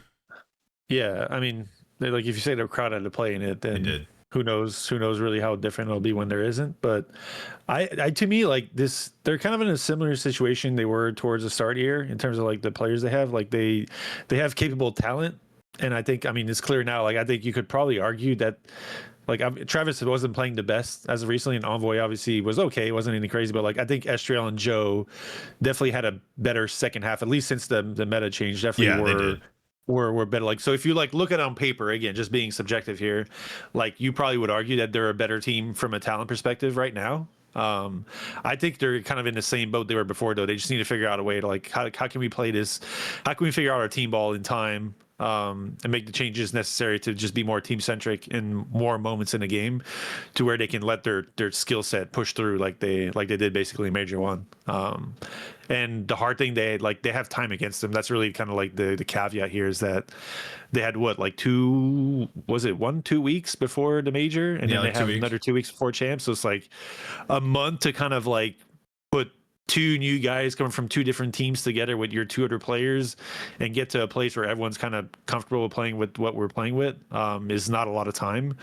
But again, if their staff gets behind them and they can kind of have the proper discussions on a daily basis and get to where they want to be, at least on the places that they feel like they need to improve the most on, like they could be a contender of champs. They definitely, I mean, the talent, the skill's there. Like there's not, it's there. Like it's Joe C's fucking incredible. I'll never stop gassing that kid, bro. It's just absolutely insane how good this kid is. So it's look at Joe on the year now, bro. Yeah, no, it's nuts. No, trust me, bro. Like I hate to say this, and I see a lot of chat talking about like the MVP race and whatnot. Like if Joe was on a team that had won a tournament or at least got MVP. a few finals, like runaway, he would definitely be in the conversation. I mean, he's in the conversation anyways, in my opinion. He'd be the runaway. But it's just. It's hard to kind of look at these things and not taking the team's success into consideration. Like I get it's an individual award, but how your team succeeds typically has an effect on the race and who is voted as the winner for this. Well, it'd also be different if Optic didn't make every grand final as well. Like they made that's literally kind of what I'm getting at. Like both teams have an event win, but Optic's just clearly been more consistent through the year, and I feel like Brandon's been a big part of it, which is why we're talking about Brandon. But like in the same wavelength, if like Joe Deceives in that kind of pool of teams that were successful through the year, you'd be probably part of the conversation in a bigger way. But no, just I think the mates have a chance to go deep. I don't remember the bracket itself, but the matchups will definitely depend. But it's really going to be honestly. In recent memory, this might be one of the most interesting champs. Like the champs last year was pretty interesting because a lot of teams that weren't expected to do well did well. But I think the top teams this year are like, we kind of know who the top 4, top 5 teams are going to be at champs. It's a matter of who the teams are going to show up on the day to kind of actually have a chance to win. I think it's going to be and I feel like that's more of a compelling story to see like your star players make it to the end. What year was it, Ray? Was it MW2 or the top 4? I think New York won Major 1 and 5, but every team won an event. I think it was MW2. Yeah, it was. Yeah, it's kind of like it's similar to that, which is awesome. Yep, I agree with you. So yeah, I mean that's it for Gentlemates. Let's move on though. We already talked about FaZe and Simp. You guys know where we stand on that. I think they still have a chance to win. The next on the docket though is, and we can just quickly talk about this before we get to the roster moves, but Miami and the Riyadh Falcons. Another disappointing event for both those teams. I mean, at this point, like Riyadh, this first one, they forced the game 5. Save Riyadh for the roster change. We should talk about Miami and then just do the combo. Okay. Yeah. All right. Miami win this Grueler game 5, and then they lose this one. Let me pull up the stats for this one. Bro, I know these Miami guys are just, bro, are they statistically the worst S&D team this last Yeah, stage? I think they have like 2 S&D wins, bro, out of nowhere. Here, let me pull it up. Like that's the it's issue, the give and bro. take, like, Ben. It's the give and take. We've talked about the respawn inefficiencies. We don't need to have that combo, but like at least they were a decent S&D, bro. They've been fucking horrific S&D now for like a month and a half. That's why I think none of us are like looking at the champs run and we're like, maybe they're a dark horse. I just think like their S&D is just, it's a tough watch, bro. A real tough watch. So this is still went to game 5 with the mates, right? Like it's not. Yeah, I think it's unfair, like to just push him completely out of. Yeah, but they got 6-2, 6-0'd, bro. I know. Well, again, like the certain. No, the S&D stats. You want me to go through the S&D stats? I have it right here. It's horrible. You have 2 weeks. Like the biggest. So here's the big caveat. I think you guys need to understand this is that you have 2 weeks to prep specifically to the teams you're playing against. Like this is a time of the year where your search woes in terms of like strategic planning and like kind of just doing things to do things. Like you can literally go through every team you're playing against. Not saying those teams won't change, but every team kind of has parts of comfort that they stick to. Sure. And build strategies around trying to counter what they do. Whether it's a play style thing, whether we just do dead ball strats, whether we need to spread more because they like spreading and they like playing aggressive certain lanes. Like you literally have the time to prepare more specifically to where the idea of being a good search team or skill kind of is pushed out of the way because of your preparation. Like that can take a bigger part in your success as a team going into an event like this, which is like where a team like this, and honestly, I mean, every team should be treated that way, but some teams that clearly are having issues in search, like this is your time to kind of quote unquote catch up. There's one small issue with the point that you're making though. And it's that these teams that have been better than them at search regardless for the last 2 months are going to have that same amount of time. And they still haven't been able to figure it out. So to me, it's like kind of like a wash. This Well, no, it's not. So the team that has more success and the team that has done, I mean, I'll just the success word kind of sticks in, but still, like the team that has success doing something will be less likely to switch up things because them switching to a team that hasn't had success, you have a better time catching up to a team. Like in the same way, like I've talked about some previous shows, but like for example, last year we hard prepped our red card hard point against these because they were 6 or 7-0 in the year. Teams weren't playing against them anymore because they were so good at it. Like you think they're going to change the way they approach? Yeah, you can switch more up. Yes, that's definitely part of it. We can play to them rather than them play to us. They're not going to change what they're doing because we're not that great at it. They do the things in the best way. So search is a little different, but in the same capacity, like the mental games are way different from a team that's trying to catch up than the team that's leading the charge. So yeah. No, I mean it's a fine point. Who do they play round one? Ben, do you know? Also, Ben, allegations in the chat that you're not locked in. He's making prize picks on his phone. No, I'm just dealing with something. Boy, start talking hard ball and he unlocks. Crazy. They play Optic, so I don't see it in that first match. I just think, I think, and then the rerun in when they get dropped down, we'll get to. I agree with you, Ray. Like they can maybe figure it out. It's just we already have complaints. That do you agree? Inefficient respawn. Now you pat on the S&D issues. Like I don't know if this Royale move really worked out for them. Do you actually agree that they can figure it out? What? That they can figure it out. That's what you said. I agree that they can figure it out. I should phrase it a little better. I just don't. They have a tough round. The problem for me is like if they were playing like FAZE round one, or like. Oh yeah, that's different. Or Gentlemates, I'm like, okay, Optic is just like. Optic is got a better respawn map pool than them. I just don't see how Miami can like convert overloads, and then you add the search with how good Optic played Destiny this week. I don't see it, bro. I think we can all agree we don't see them taking on Optic, but like they go either and most likely Koi because they play Mates, so it'd be Koi Mates is a loser match, and I could see them like again. Koi's search has been very that match is interesting. Yeah, I agree. So I think there's again. I'm not saying they have a chance. I will let me phrase this specifically. I don't really see them having a chance to win the event, but. To say they won't potentially make a run if they prep properly, they could win a few matches, but I think that's that. They could win a match, probably. Okay. All right, it's not like I'm hating on Miami, but they've just pissed me off this year. I actually talked to Trakes. I walked by backstage and I was like, "Damn, man, what happened, dude? You guys can't figure it out." He's like, "Yeah, I mean," and he had nothing but good things to say. Actually, he was like, "Yeah, I mean, I had a great time with them, and they just went back to what was comfortable." He was like, and what he said was, he was like. Honestly, man, I play the Abizi role. Like I'm flying in, like flying around. Like sometimes, I'm gonna die. It just is what it is. But to his point, I mean, you've seen the drop off in S&D. Like at one point this year, they were the best search team.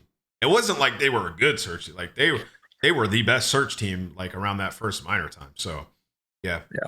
All right, let's keep it going though. Let's talk about Riyadh. So Riyadh, I mean, what are we talking about, bro? Look at this, Ray. I wish I would have texted you this day because I was going crazy. All right, so look at this, bro. Look at the first bloods, bro. 3, 4, 5, 6 to 1, map 2. And then map 5, 3, 6, 7, 8 to 2, map 5, bro. This team was finding blood after blood online. We get to land and just lose our minds. If you're I don't know what's up with this team. It's clearly broken. And they've finally, I guess, recognized it. All the makings to be a good team, it was there. They showed it online all year long. But on land, I fear the haters and BenJ have been correct since the jump. Correct. Ben, you can bathe in it, bask in it. You were right. I mean, these guys, they just can't do it. They break on land, point blank. It's tough. It's got to be such a tough situation to be in that sense, because that's like, again, we talked about it earlier this year, but that's a hard one to answer. That's a hard kind of problem to answer for in that sense. Like, what is it? Preparation going? Like, our team's just out prepping him on land. Like, is it players just kind of not having the same mentalities about how they want to approach the game when the lights are turned on land? Like, there's got to be something there that's kind of lackluster, because again, we've talked about this team at times this year, like they're a top 3 team, like especially again major. I'll never forget the major 2 like run they had, like they were so fucking good, and then just they just couldn't pull it together when it matters. It's a tough one, bro. They were like, let me just sort it by online, like their S&D, right? Because like it has to be so frustrating. Well, they were like a top 3 search team online, Like, No, don't say that. Don't say that. They were winning all their S&Ds. Wait, I mean, no. Major 4, Major 3, Major 4. Like we were talking about, like at the start here, how they were inconsistent and like they got really good at respawn in Major 2, and their search was just so far behind. No, they figured out their S&D. Look, coming into the major, they got better last two stages online. Ray, I'm not joking. Coming to the major, their S&D was like good, bro. Like Exton was the #1 sniper by a landslide. That change specifically, stage 4 definitely gave them a better look, without a doubt. Listen, I'm gonna say how it is, because it's the same way I called in the beginning of the year when I first saw this team form. I'm like, bro, it's just a lot of awkward puzzle pieces, and I don't really see how the puzzle fits together. And like, I'm not saying they're bedroom players, because AG's a world champion, Kid's a world champion, MC's a world champion, but like, why even say that? I'm saying that. That's why I'm saying it. I'm not saying that. Holy fuck. Anyway, I just think bro, to your point, like they can translate it on land. Like this team is not a good team. They don't play together as a good team. They are when they are good online, it is because they're in flow and the energy's there. But the minute this team fits any adversity, they just fucking wilt like spinach in a fucking pan. Like I just think I think they got presented to a point now going this event where they just they didn't have great options. They're just like, fuck it, we're gonna go full 8 team and see what happens. Like we literally have nothing else to do. We just gotta bring in, and we'll talk about 2 players and just embrace the fact that our comms are gonna be fucking ass, but we'll get 1 million kills and maybe we figure it out. But I did talk this was just not. No, but last thought. This is just but this is my problem with Falcons. They need to learn this fucking lesson this season. This was bad roster construction from the fucking start this year, though. This is a super. I know some people like you were optimistic. Yeah, of course. This season, but when I first heard this roster being formed, and even when, like, say, Dante was getting linked, I just didn't see I didn't see how there would be a cohesive team within this compared to what Optic was doing, FaZe was doing, Thieves, when they figured out was doing, Toronto was doing. It just felt like, to me, they're like, I said this yesterday on the show, it felt like to me they're like trying to build this superstar all-star team of a bunch of individuals, but it's all ISO ball, and I don't really see how you're going to build like a cohesive unit and like a trust in a team that plays together and plays together quick. And I hope they learn a lesson going this offseason about like trying to do both, because you do it the right way. Why not? Like, why can't you create an environment where you have some of the better players in the world come in together and like adapt to what the game requires you to play in? Like, I'm sure they probably all tried. It may just never matched up. But like, to me, to say that's not feasible, like there's been plenty of players in the history of times like that go, like some players need more time to get to a point where they understand those things and adapt, but it's definitely not impossible for them to say they were completely wrong to try and make this roster come play as one because of the players. That to me is kind of like, that's fugazi. No, I'm stepping in, bro. Like, and maybe I get that you don't want to play this game because I know you're trying to like. No, that has nothing to do with that. What the fuck? What the fuck? Well, like, let me call it how. No, I'm gonna call it how it is. Though. I'm calling it how it is. That's why I'm trying to protect you. I'm gonna call it how it is. I listen. Going into this season, you didn't know what you had from Xen. Okay, he's a developmental player. Don't know what you have.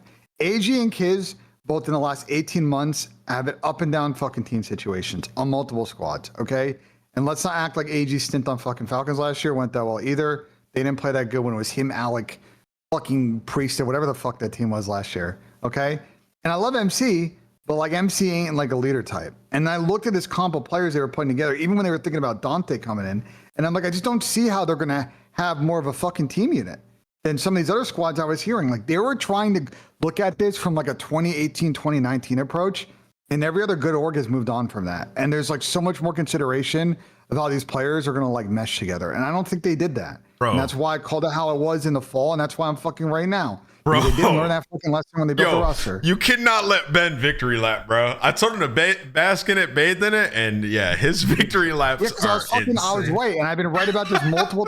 No, because it's not even just this situation. I've been right about this with multiple teams. All right, so Gentlemates last year. Let me get serious for a second though, because like your point is right now, but at the same time, there were points in the season, Ben, that are inarguable that they were playing good COD. And they were top 3. To hindsight and say that this team has just all been, no, you were right about a lot of what you said, but you were wrong about some too. And there was a part in that whole spiel where you said that these guys, the only way they win is ISO ball, running around, this and that. That was not the case. There was a time where they were setting meta in Hardpoint and in Overload. They were the best Overload team for almost a whole split. They were very good.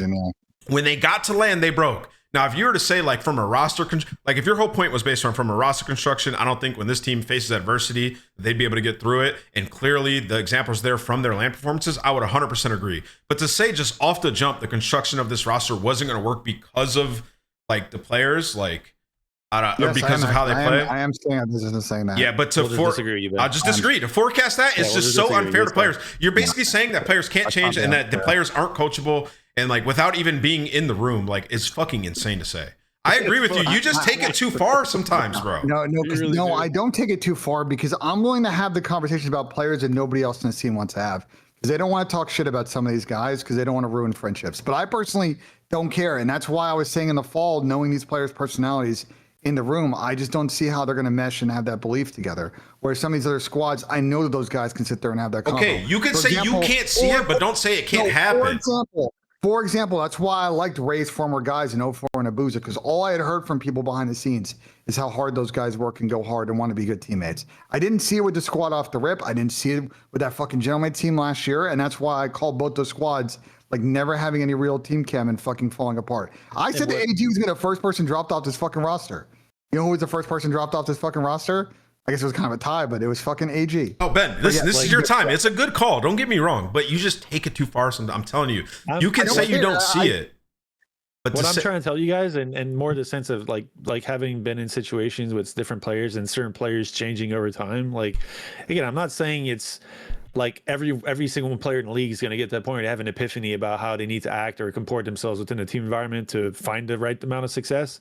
But most of these guys with the people around them, the right people around them, and the right discussion points to be had will turn a page in how they see things and find a way to not be the people that you're speaking of them being as been. Like, yes, you're and this is where my problem with it is. It's like there is a clear, in the same way you talked about how teams are constructed back in the day, teams, and I think more than ever now, teams and orgs, and I would assume hopefully players are now understanding how important the team aspect of things is to be successful, and that you give them, like, you have all the information, all the proof out there that requires your brain to kind of change its way of going about things a little bit. Obviously, I'm not saying every player in the world, every person in the world is able to change. I'm not. Like, I agree with you there. But I think to not give those guys the benefit of the doubt, especially in a roster construction, it's kind of like an area, I think it's kind of criminal to say these things. Yeah, is the juice worth the squeeze, Ray? Sometimes it is. They tried it. But this is the like, this is what the point I'm trying to make for Falcons is like going this offseason where there's going to be a lot of really good pieces available. You already have a player in MC. Look, I don't think MC's had the world's greatest season by his standards. I think he's been great in respawn, poor in the S&Ds. Like, there's a lot of room for improvement going into next year. And I think also he's not a great communicator. He's got to improve on that. And Exton, look, there are times where Exton looks great, especially online, but he hasn't, outside of that, like, day at Major 3, like, he hasn't really been that good at LAN this year. Like, he's got to realize his talent. They have good pieces. They got to surround those guys with the right players because, like, they can be a good team, or they can keep doing the Falcon CS thing where you just keep picking up fucking players and they never have chemistry and you fucking underperform. Like, they got to learn the right lesson from how they didn't do that this year. Like they did. I mean, honestly, I think we can all agree that they stuck way longer than everyone else thought they would be. Yeah. Like, I mean, they tried, bro. They tried. Yeah. Like they were clearly, like, that's the thing. There was like, me and you talked about it, and we agreed on the fact that, like, this team clearly had potential. So, like, for sure, I think sticking clearly was the right idea because they shown prowess of being a team that could be competitive, and the pieces you could have got elsewhere at the time they probably tried to make changes probably weren't available. But yeah, it's just, it's not it's easy to look back on it now. I just think that to talk about it in the way that you're talking about, Ben, right now, saying that you were saying these things at the start of the year, again, like, there's so much that can happen to change and adapt, and mentalities can shift to get to a place where this team could have got to. But I mean, I hear you. I hear you, Ray. And my last point, because I don't think we need to argue this in circles, I just think there's a way to build rosters where you can have a higher floor with more consistency, and maybe sometimes because you're prioritizing team chem, those 12 places can sneak up on you just if we're not shooting. But there are ways to build a team with a small setup window where everything's got to align perfectly because the chemistry's not there. And I don't think that that's the right way to go about it, especially if you're a rich team like Falcons is, where they can spend the money to get. All right. Well, let me get to the. Go ahead, Ray. You want to They're going to keep going in circles with. All right. Let me get to this next point. I can almost guarantee. By the way, we need a better social team intel. What's going on here? Kismet. I can guarantee, bro, like, this was a hard decision for them, but they end up making it, and they dropped Pred and Kismet, which I mean, you could have picked out of a hat, really, honestly. Selling him was probably safe, and then Exnid, I mean, I think they just believe in his development further. But what do you guys think about this move? Like, Kismet was probably the leader. Pred at times in the comms we heard was like actually had good comms this year. Probably played a little bit too much for kills, but Ben, you've had the same criticism of Pred that you've recently had of Neptune in terms of teammates. So does this solve their issues? And then Aluka, a guy who had a lot Aluka's on a loan, right? Huh? I don't know. Is he on a loan? Yeah, he's on the FAZE, yeah. But like, my question is just like when I look at this move, it's just like, to me, the red button was pushed, honestly. Right. And I mean, I guess it's not the worst time to do it because it is like the final event and you have 2 weeks, maybe the honeymoon. But dude, Aluka to be like debuting at champs is kind of insane, bro. And then also, we don't know how his comms are, how he is as a teammate in preparation, like soaking up knowledge alongside Exton, who they clearly have to like hard focus on, right? Like we've heard this, so we've talked to them. We know you have to hard focus on like him, and like when you're preparing things, like it might take a little bit longer because of the barrier. So like they're gonna be in like a rough spot. Like they might just be playing eights. Like honest, genuinely, they might just be playing eights. Though. It's an eights team. Yeah. I mean, they do have 2 weeks. Obviously, the preparation they'll have in the 2 weeks will be more probably getting up to par with where they need to be competitive and kind of everything. Like you have to, I don't want to say rebuild, but like you have to get everyone on the same page. So like the whole idea of using the 2 weeks to prepare specifically against teams you're playing against. This is the guy that would do that though. A little harder. Yeah. A little harder. I mean, is it fair to say, I mean, Falcons, I mean, again, because they're in every esport, you have to assume that EWC is probably like, not saying they don't care about champs, they want to win everything, but EWC is probably the big one for them, right? Yeah, for sure. Like that's the one they really want to win. So like making this change now is probably not the best for champs just because of the timing you have, but it definitely gives them a chance to EWC. Is the roster change itself like that much better? I mean, again, that's so subjective. It's definitely a more unknown, right? Like we don't really know how, especially with Aluka not being in the league before. I think we can argue like if Trav plays at his best, I think we can all agree like Travis is basically like top 2, top 3 in the role he plays within a team. Like his aggression is very strong. His skill set's like massive. I'm assuming because they bought him out from mates, right? Is that what happened, Ben? Yeah, they bought him out for mates, I believe. Bro, I'm sorry. I would have picked between Pred and Kismet, and I would have told Exnid like, you'll be back on the team next year. You got to take a break for these last 2 events. Exon, I will say this right now, Exon can't be dropped. I know he can't. I've known this. I think we talked about this over. But like, I'm just saying, if their goal is to actually like make a run, I would have said, you've had the experience this year. Take a break for the final 2 championship events, like, and let's see. Let's at least see the other side. And if it's not great, then you're back in the lineup, point blank, because you're not going to lose him. He's clearly under contract. It's probably the only team that will like give him a starting spot right now, besides like the bottom feeder teams. And so it's like, why not do that, right? And just see the other side, like, because it's clearly been like a discussion point. I don't know why they won't try that. Because he has underperformed on land. Like you just said it. Like he had that one day. So AG also dropped. Okay, but the flip side of this, because I agree with you, Exton has been pretty iffy on land. AG played fucking horrific this week. Okay, so then release him and AG. And Kids did not play well literally this entire stage. Okay. I think unfortunately for them, like I don't want to like this the tough thing because there's a lot of what ifs. They've been kind of. The warning signs were there that this team maybe wasn't going to pop off on land all year, and they pump faked and waited until after the regular season was over to finally make a change. And like in retrospect, that didn't really give them time to see what the other side's like. They've now given themselves a bad hand and played maybe the only card they had of like going with the Nate's team, and that's just like a very. I mean, we're just putting all of our chips on I zero, like bro. what they did, Ben. They had a roster. If you don't like the construction of the roster, no. What I'm saying is, if you don't like the initial roster, that's whatever. But they showed that they could compete. You rode out the regular season, went all the way. It didn't go your way. No, I hated all of that. See, you're tipping that? I don't mind committing to a team. There was potential. They should have cooked it after major. I'll be quick. I will be quick. There was potential all season long. You get to the final event. Ray just said it. EWC definitely matters the most for them, and then the champs matters the most for the players. See the exit experiment from the bench for a second, just for the final 2 events. Is that not the sound like managerial decision? Am I drunk, chat? Why would you not do that? And then if it fails, bring a different player in. And I don't know how else to say this. Exnin cannot, at the current moment in this time, in the last few months and for the foreseeable future, he cannot be put on the bench. Could that change depending on what players are available? If certain people change their minds, sure. But what I know of this situation, I'm talking to multiple people within and around the org that is not in the realm of any possibility at the moment. So well, I think he's a good player. I just think it's crazy. Like we should talk about realistic things that can happen, and that is not realistic at the mean, this is not going to happen. All right, sounds good. I mean, this guy is literally, plot armor is insane. All right. Well, anyways, I mean, people are saying, tell us why. I think if you're smart, you can figure out why. I don't think it's that complicated. And I don't even think it's that disrespectful to like be like, yo, you're gonna sit out these two events so we can see the other side of it. But and at the same thing, I think he's a fine player. Like I think he's good, and they could go far in tournaments with him. It's just gonna take longer than they might have thought. I think for Falcons, you need to look at the way that Optic and FaZe and Thieves approach ball. Like we need to build a winning culture, and there's a lot of pieces that go into that.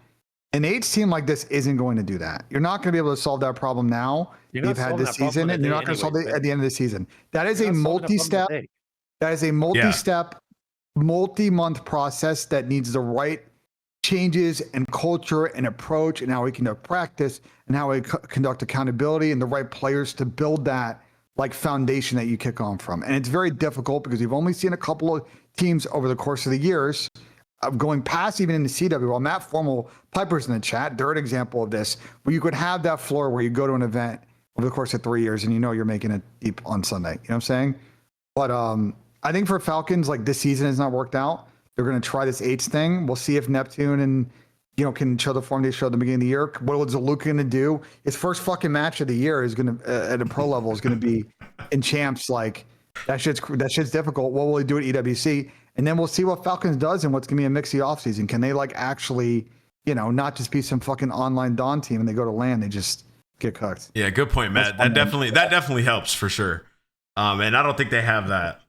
Yeah, but hold on. But I will say, Matt, I definitely think, knowing what I knew about Jetpacks, I don't know if you agree, Ant, their team also worked maybe the hardest of any other fucking team back in those pack. When they were in the Dynasty, those guys scrimmed all their practice, played 3 sets, went hard as fuck at each other, made sure that they were playing great ball. If not, they were cooking the fuck out of each other. Okay, they were godlike, but to say they went the hardest is hella unfair. Also, I'm pretty sure there were like multiple instances where like Damon and Krim were literally gonna like kill each other because they weren't going hard enough. And I think if honestly, and Matt knows this, if Fastballer would have won that 1v1, shit would have been way different, Pop. So I wouldn't say they had the greatest culture. They were just godlike. Yeah, they were just godlike. Yeah, and that was the biggest thing why it drove Matt off that team, Ben, to make that point even worse, was that they weren't grinding hard. They weren't grinding hard enough, and Matt got annoyed.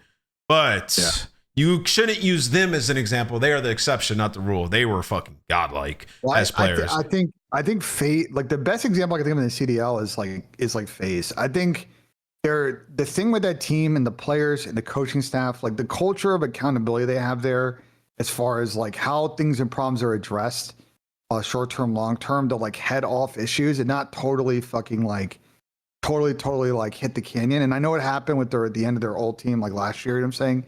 That was the one situation where it resulted in a roster change. But like, yeah, I know they've had skill and talent, and like obviously they got them to a certain level, but like they've been really good at just not having those bottom out situations. And for Falcons, they're going to spend the same level of like resources and be able to get who they want.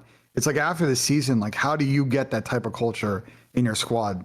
Like to build consistent championship winners and not these like 8 fucking ISO ball teams that like, yeah, you can win, but like you're also as likely to get fucking 8th and 12th. If we're really talking about roster construction, I guess like it's so hindsight, but I guess like where you would say they went wrong, for being honest, is like pairing a guy who's a developmental project, which typically those young talented players play very selfish, with a guy who's selfish leaning in game like Pred, right? You have one guy who's like an enabler on the team in Kismet, and then you have 2 guys who have primarily played for kills surrounded by players that have like enabled them, right, in Celium and in Pred, and then put them with the developmental guy. So like that's where I could see there'd be issues. Not that it can't be done, to what Ray was saying earlier, which is why I think me and him see eye to eye. It's just very difficult. And the difficulty definitely showed, at least on LAN, where those guys things would go wrong and they would default back into like their original ways when they came onto the scene. So I would say that. And then bringing in Neptune and Aluka. I mean, I don't know too much about Aluka, but I'm sure it's probably similar to what I said about Xnid. When you're a young developmental player, you're typically not always playing for the win at all costs or even know how. And then Neptune's also like a killer, right? So it's probably going to be very similar to the last team without the direction of Kismet. And if they blitz teams and like they're just getting 1,000 kills, like they might make a little bit of run. Are they going to be able to beat Thieves or Optic or FaZe? I highly doubt it.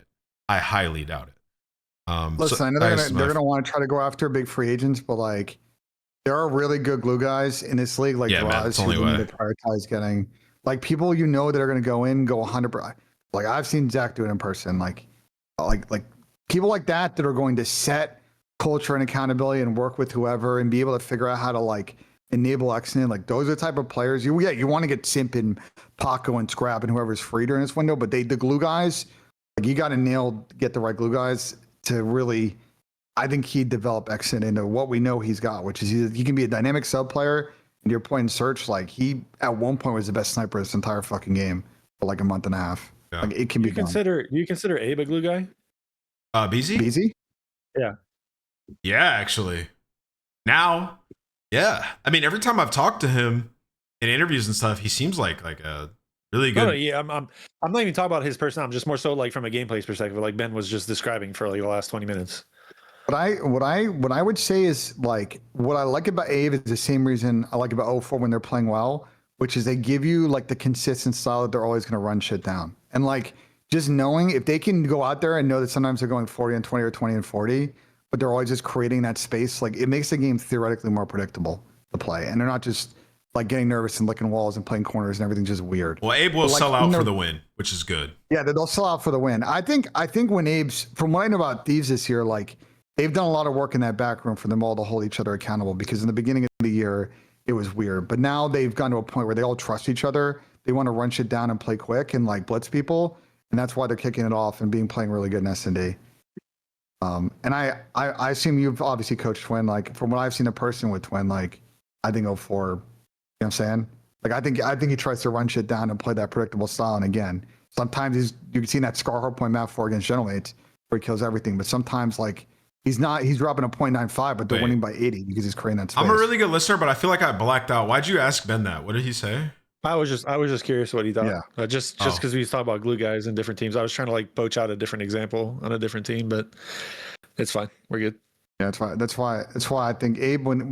First off, I think ABZ's not getting enough gas for how well he's playing right now. No, he's playing great. Their team in general is incredible, to be honest. Like, I know, but I think in particular to him, he's playing at such a consistent level right now, and I don't think he's getting enough gas in my eyes. He's playing great. I mean, he's him, bro. I mean, their team's awesome.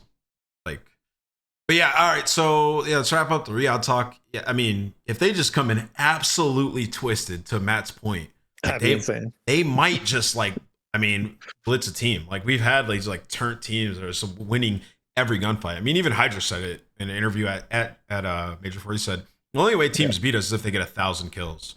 This is a team that might be able to get 1,000 kills. Like honestly, it's always scary too to play a team that is newly formed for the first time. Like I'm not saying it's going to be necessarily much better, but you just never really know what to expect.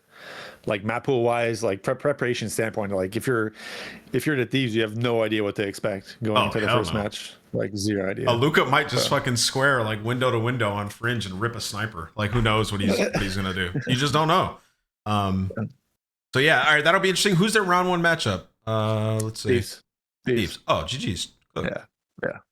Not the easiest to start. Yeah, it's good. All right, so we're about to do call-ins, so let's move over real quick.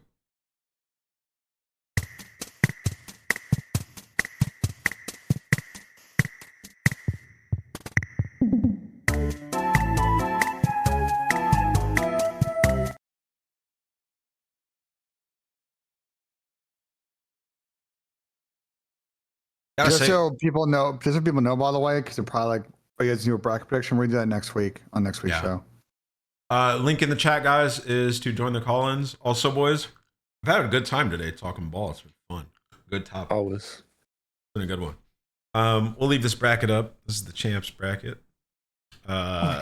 Is there? I mean, I guess the best match is the G2 FaZe. I think Mates Koi didn't they play each other wasn't it a close match when they played each other? I'm pretty sure they played each other the last time. Am I crazy? Am I speaking out of my Yeah, they didn't play this event. No. Who Toronto had a close match with someone. I can't remember who it was. Let's see. It wasn't FAZE. Nope. It was the They just got Boston too. I think the maps in the series were close. No, they weren't. They got cooked. I'm tweaking. I thought they had it close. Maybe I'm just remembering wrong. Yeah, also, Matt, if Matt's still in chat, you might be the GOAT mentor, bro. This guy Dashy turned into the ultimate teammate. He must have watched the 5-pillar video you dropped, I think, in 2015. Great video. Great. Honestly, more pros should go back and watch that. Matt did a video on how to be a good teammate when he came over from Halo. I remember when I first watched it, I took some things from it. People should. What were his 5 pillars? Good comms. It was just like never good bitch. vibes. Yeah, never bitch. Kind of like, give good comms and give the actual information. Don't spam. Like, it was really good tips way back. And I think it'd be still helpful for a lot of these young guys coming in now. I will say, like, having worked in challengers a little bit, just like not work, but like just being a part of certain teams at certain moments. The comms in challengers this year is like atrocious. Like, sure. Yeah. From like, there's so few players that are given the right amount of information that they see for teams to make the proper decisions around what's going on the map. It's actually atrocious. Like, and if that's what they're like you don't really have, like, you still have fellow, but you don't really have like the older generation professionals coming in and like teaching these cats how to go about things. So yeah. That's a time thing. As these generational players retire, they filter into being developmental coaches and being able to like instill that in the 18-year-olds when they start playing fucking challengers. This iPad baby brain rot, dude. You guys don't know how to talk. All right, let's bring in the first question. Ibra, what up? How you doing, dude? Oh, guys, do you hear me? Yeah, I hear you. Yeah, what's up? How we doing? I love your show. I'm from Saudi. I just have a couple questions. Like, sure thing, brother.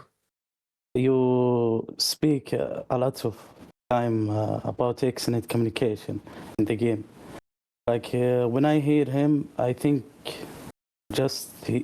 sometimes he screams, but I think he talk like the second best player he talk in the team. His comms aren't bad. I want to know. Yeah, I don't think who said this. Maybe Ben did. But... maybe talk about communication. No. Let me clarify, because we did talk about this. No, we talked about in preparation that they have to spend a little bit more time, which I've talked to the camp. You just absolutely have to, and that was in reference to building a team with other players who need to be enabled. It's not a shot at excellent. It's just the way team operations work, which makes it a bit more difficult to prepare in practice, especially with the language barrier, understanding certain like jargon you use as a Call of Duty coach or team.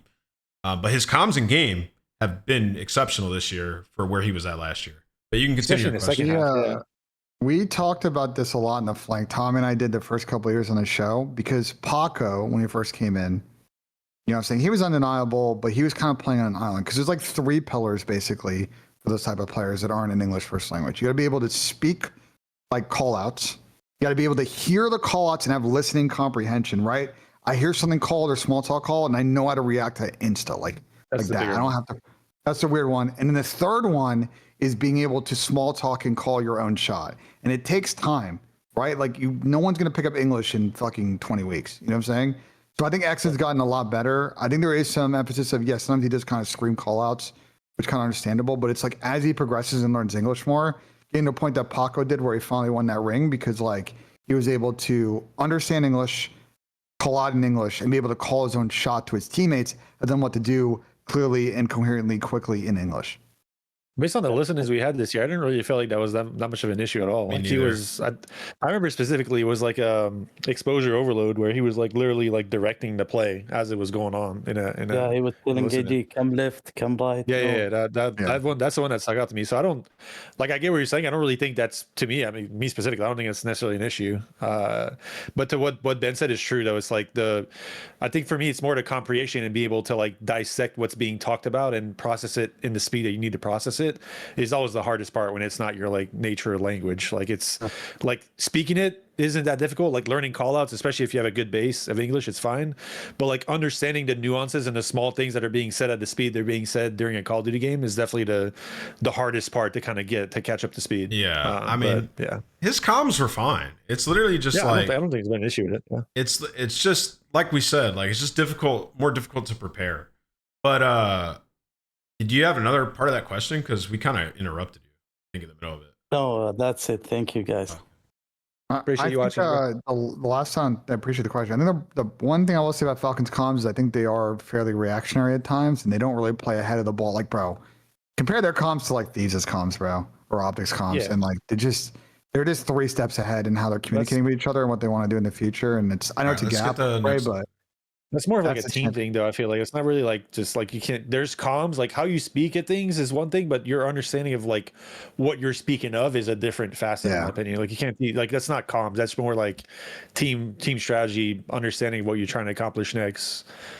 Like if you don't have that part, then you can't really speak of it. So, Arichi, what up, dude? What's your question, my bro? What's up? I just had a question. So FaZe Vegas or Atlanta FaZe, like Optic were considered the Vanguard FaZe since they kept on getting second. Do you think that played a factor going into champs that they just didn't win, and like how that will help Optic now since they have one? You're asking about like, you're asking about Vanguard. Like, do you think there was a mental block in that grand finals versus LAT in Vanguard champs? I mean, they just won the last two champs. FaZe had a BZ addresses. yeah. Like after the year, they had some backroom stuff that I think kind of prevented them getting the full trust they wanted to, and they felt like that was the limiter while they were getting second all year. Yeah, I mean, it's just not apples to apples. Like you can't draw the exact same comparisons. Yeah. Every team has different like things that they go through, and like for Optic in each final, it was like a different story. Like it wasn't some abstract thing why Optic were losing these finals. Like major one, they got clutched on left and right. Like in the last major, like Thieves are just a better team, just more prepared, playing better search and destroy. And then in this last one, Optic were more prepared. We just went through the VOD. Like I feel like the tape tells the whole story. It's not like always some abstract like mental thing or some super out of game stuff with every team. So I just don't think you can compare it. And to Ben's point, Abizi and all those guys have talked about it after. Like the vibe was just off for that FaZe team. So maybe for them that was the case, but it's just not for Optic. Like it's strictly gameplay. And they fixed it. Do you think that because LAT won 2 out of the 3 S&Ds, and the only S&D they lost the whole event was against Optic in that game 7. Do you think since there will be 4 S&Ds in the best of 9 finals that if LAT is to face them, they'll win? Well, I definitely think Optic will. It might. But again, I think like we talked about it in the show a little bit, and it's even a bigger thing at champs because champs final is literally just you have one match on Sunday, and like Saturday night into Sunday morning. Like last year, I spent I think 4 hours prepping our champs final, like just because we knew who we were going to play against. So like there's so much more metagaming and strategic kind of like preparation that goes into playing in that final than there is in any other match of the year. I would argue the first match at champs and the last match in the finals of champs are the 2 matches that are the easiest and where you have the most time to prepare for against a specific team. Yeah. And especially they know what maps they're going to play. So it's like, it's even easier.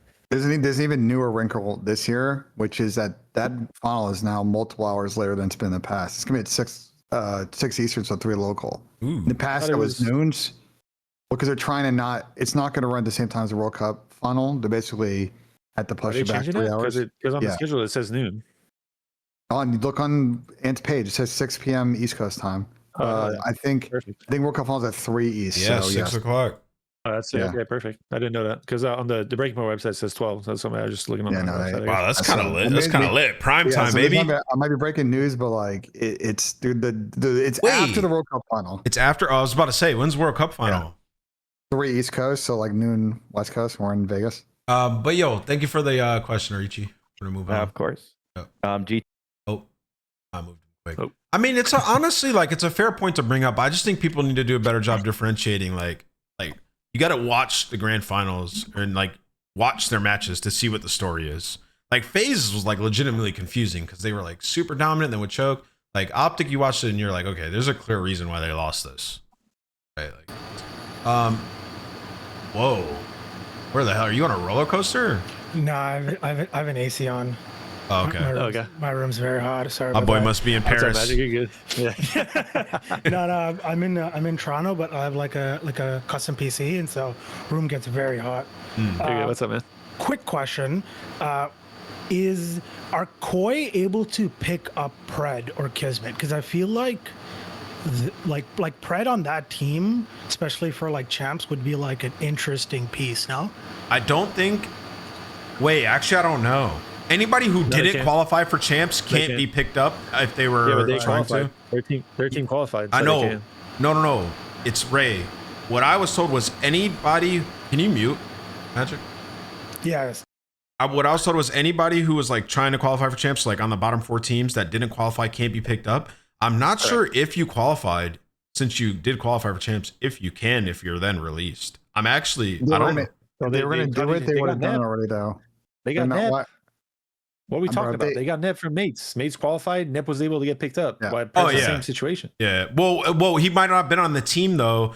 Like, oh yeah, he was because he would have been picked up. He was. Yeah. So yeah. So then you They can. bought him out. So then you can. Well, that was the They point I was trying to make anyway. I just didn't know. But I'll say this: based on the way that Abe played his last stage, I'm surprised they have not made a change there. I don't really know like why they didn't, because I think that would have helped them out this upcoming event, but maybe they will going in EWC. That's I don't think Koi will do that, bro. Because Kleenex said that this is the best vibe he's had with the team in a while, and I don't know if Pred's coming in and. I think Abe got kind of fried at this event, bro. Like the only series he played good in was against Boston, but like, come on, it was Boston. Like, you got smoked in the face series. My only small thing is like if people are worried about like the Pred kind of play style, I feel like his fits that like fast kind of like sub. He can do that fast sub thing as well. So I feel like either one of them would probably like fit that and be able to play on that like higher level because they have that experience as well. I feel like that was especially because like I'm an Optic fan, but I'm also a Toronto fan. So it's just that kind of situation is interesting to me, especially this year. Well, I guess we'll find out. I gotta be honest. If I'm Kiz, trying to be this like second run it, like he's gonna kill his career doing that. He is way better off being that like flex player, do what's necessary. Sometimes I'm taking routes, sometimes I'm playing corn, sometimes I'm running it down, like kind of role than like having to go out there and push base. It's really not his style. I agree. He's just gotta hope that the pros and the rest of his peers still recognize his value. I feel like that's all it is with those types of guys. Yeah. Like Envoy, like. He could have clearly got tossed to the side, but there's still a lot of pros that recognize the value he brings, rightfully so. And I think, for all of us watching, we can do the same with Kiz. And that's kind of, as a player like that, that's kind of what you're thinking. It's like, I hope the pros recognize like what I bring to a team and like pick him up. So I think Kiz will get a spot, but you truly never know with those types of players what happens in discussions. So we can't give you like a clear answer, but we'll see, I guess. That's it. Thank you, guys. Appreciate you. Appreciate it. Guys, as a reminder, there's a noise cancellation feature in Discord. So whether you're on mobile or PC, make sure before you join the call that you have that enabled. I have to get water, guys. I am parched. So, oh my God. What the fuck is going on? Whoa. All right. Ask your question and then mute, bro. I'll be back. Yo, Tully, you there? Is that better? Yeah, it's way better, brother. Yeah, appreciate you. I'm driving, that's why. You're good. That's why the noise cancel feature is pretty good on Discord. You just gotta turn it on. Yeah, I don't use my mobile that often, so You're good. I have 2 real quick questions. One, do you think it was actually a blessing that LAT lost the final due to the fact they would have won 18 in a row, and then they would have thought they were the man essentially, like they did last year, winning the last 2 events, and their practice wouldn't have been as good going into champs? And question number 2. Are the top teams, like say LAT and Optic, going to avoid scrimming each other in these weeks off because they think they're going to face each other in the final and they don't want to give away information to one another or extra VOD? Question 1, I think if anything, if you're saying that last year they didn't put their foot on the gas going to champs, like if I would be very surprised if that's true, but if it wasn't any capacity, regardless of winning or losing, they would have changed that mentality going to champs this year. I don't think winning or losing affects what you like. They've been pretty adamant and been vocal. Even when they won the major 3, they were like talking about how, not saying that doesn't matter to them, but like champs is the one they're looking for. So I think they have their eyes set on that no matter what. Like obviously you want to win as much as you can going into that. Winning or losing the final major 4 really shouldn't change their mindset going into it. As far as the practice thing, I can speak to this because I've been a part of it the last couple of years. Teams always scrim the teams that are not on their side of the bracket. So even though they likely will face each other at some point in the tournament, they still are one of the teams that they will scrim against. So for example, Thieves are scrimming against Koi Mates, Miami, and Optic. Those are their scrim schedule for the next 2 weeks. Yeah. And then same thing on the opposite side. Optic has Thieves, Falcons, FAZE, and G2. So that scrim itself may not be as taken as seriously because maybe you're right. Maybe they do want to share things, so they might not treat it in the same way. But at the very least, they won't be playing search against each other. They'll probably be just playing respawn. To add context to number 1, the reason that Thieves struggled last year was not because they got big egos. They had issues and things that happened that we've talked about a little bit in the offseason that kind of unlocked that team, and that's why, as you saw in AWC and champs, the trust wasn't there. All right. Well, thank you for the question. Great. Thank you. Ray and Ben, thank you for handling that. All right, let's get in here.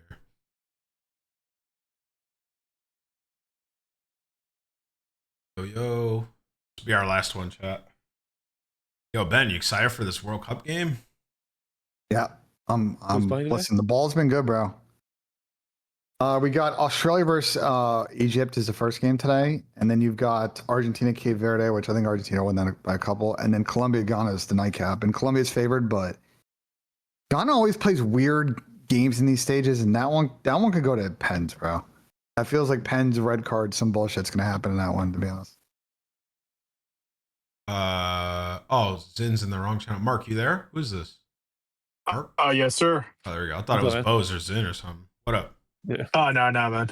So just a quick question. It's not related to COD necessarily. It's more about golf, and I know you and Nameless, or Ben and Nameless, are pretty much into golf. All 3 of us. Rambo Ray's a scratch golfer. Ray's a better golfer than the 2 of us. Combined. Oh, yeah. +2 last summer, bro. And then I can add, then we can add Rambo to the combo too. So just a quick question. I just got into golf, or I've been in golf for a month or so. Hell yeah. I've been seeing Ben, his like golf streams, and he's been saying he's like a 10 handicap. Is that true, or? Because I know being a 10 handicap. 10. I'm not 10. I'm trying to get to single, but like right now I'm playing more like 12 to 13-ish ball because I'm trying to, as Ray knows, my 2 biggest issues, one is weight transfer to my front foot, and 2, trying to have a wider swing and combo with like a less strong grip so that like I stop pulling the ball, like having to play the pole. Ben can play good, bro. He just, listen, what you see from Ben, I'll speak to this, so what you see from Ben on stream is like half of what he actually is like off, because he is a breaker. Yeah, I'll just be honest. He's a tweaker, just like in Madden type yes, thing. The same. Even on golf. Oh, why you gotta bring up Madden? But sure, the same thing. When the camera is on Ben, if he's not talking and he's expected to perform in another capacity, he can't do it. Bro. He can't do it to the fullest of his actual ability. So, like, yes, off stream, Ben's probably like a 10 or 11. On stream, Ben's like a 20. Like, it's just. Oh, okay, so he's actually a legit golfer. I'm working with Fish, bro. Listen, he's a good golfer. Listen, I had a conversation with Matt Fish at this event. Fish is setting me right, bro. I'm on a program with Matt Fish. A mental? We're picking that. Yeah. Good, bro. Mark, are you still in the chat of the channel, the Twitch chat? Yeah. Go watch what I just posted. Is this self glazed? Is this self glazed? This is the cell. This is the 6 on the round. The recent 6. Oh, here, let's pull this up real quick before Zen. Let me pull this up in the chat. Just play in the background. Just play in the background. I will. While we talk to Zen. I'm gonna need you to drop it again here in a second. Don't do it yet. That's it. Oh, I got it actually. Yeah. It's filmed upwards, but yeah, no. I can't full screen it, but I can. It's all good. It's my boy Rambo Ray, dude. Guys, I got it. Appreciate the question, Mark. Yo, but For thank you for sure. the And just question. last Mark. question, Rambo. How long you been playing, Rambo? Just to see like if you have any hope or. So I played in the summer as a kid. Like my uncle got me a set when I was like 8, and I would play like 2 or 3 times a year when I went to see him in the country. But whenever I moved to North Carolina at the Envy House, I literally started playing like 2 or 3 or 4 times a week. I wish I played back then. Because I wasn't early. I would get up at like 10 a.m. and the rest of the guys would sleep until like 2 or 3 in the afternoon. So I would go up, get up, play around the golf for And play up. scrims would start. And Gotcha. So long story short, you started young, right? Kind of, but not really. Like I've only really been playing golf for like 12 years now. So. Yeah, for sure, man. Well, thanks for your time, guys, and I really appreciate that. Yo, listen, advice I'll give you, because if you're just starting, I'll probably give the best advice. Start and just everything you change your swings and make it feel like you're dog shit, and buy a hybrid, bro.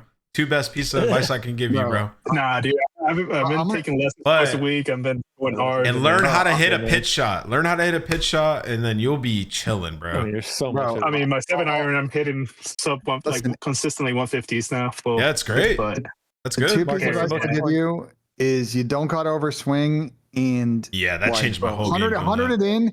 If you want to be a good golfer, it's 100 and in, bro. Everybody can drive for show, but like if you want to really score well and score consistently and have no stress pars, it's short 100 and game, in, bro. Yeah. You can't get us. All right, we gotta go. 100, We gotta move on. 150 in is where you make money, bro. You can't get us started on golf. You cannot do this. Mark, We will go all what's day. what's the most important club in the bag, Mark? Oh yeah, that's it. The putter. Good man. And tempo. But is everything okay, in last golf. question, last thing, dude. It's kind of funny, but I bought like the broomstick, and I have a Scotty. So I'm in my head, I'm like, dude, fuck this. I'm gonna use my broom for anything outside of 10 feet, and anything inside 10 feet, I'm gonna use my Scotty. But oh no, vice versa. The inside the 10 feet, I'll use the broom, the lab broom, and then outside of 10 feet, I'll use my Scotty. But Wait, how many that's my clubs are in your thinking bag? without- Yeah, I was gonna say. well, right now, We have to schedule 14. roll, I took out the 3-wood, and I swapped Okay. it out Yeah, 2 putters is for a crazy. mini driver. All right. Or I'm not joking. Buy a hybrid. Thanks, Buy a Alan. hybrid, Mark. All right, peace, dude. Appreciate it. Thank you. Big Boys. Zen, what up, brother? Boys, what a cast, by the way. You guys all look phenomenal this morning. Thank you. Thank you, Sam. I know you guys spoke about the Falcons change. Did you guys give your thoughts on the fact that they were allowed to make a change for players that were not already on their roster post Major 4? I mean, It's there's worse that. that they should Correct have me with that. I mean, Correct me realistically if I'm speaking, wrong. So- Last year they had to be on your bench at least at the final major Did they? in order to make Oh, a I change. didn't know that. Going into I wasn't- champs. Yeah, I didn't like those rules. Have always been kind of unfound or not specific. But I mean, if there's a rule page that says they can't do that, then obviously that's a Wait, problem. Zen, is that true? When did Well, that? no, that was last what happened? year. What happened last year with that? I'm pretty sure that was the rule last year, and this year there was no official rules around that. I'd be very surprised if the rule changed from last year to this year. To be completely honest with you. Wait, Zen. So Unless I'm wrong, but either way, even if this rule never existed, it might have been for EWC. Wait, look at this spot. Look at this spot. Sorry. No, it's okay. wait, Zen. Let me say something though, because last month that's a good putt, good roll, end over end. Last month we had to talk about this when the Neptune thing first kicked off, Zen, and I had talked to Spence, and he said that teams just can't pick up anybody who was trying to qualify that didn't. So like the bottom 4 teams. I don't remember hearing anything about not being able to pick up like a player that qualified with a team but got released.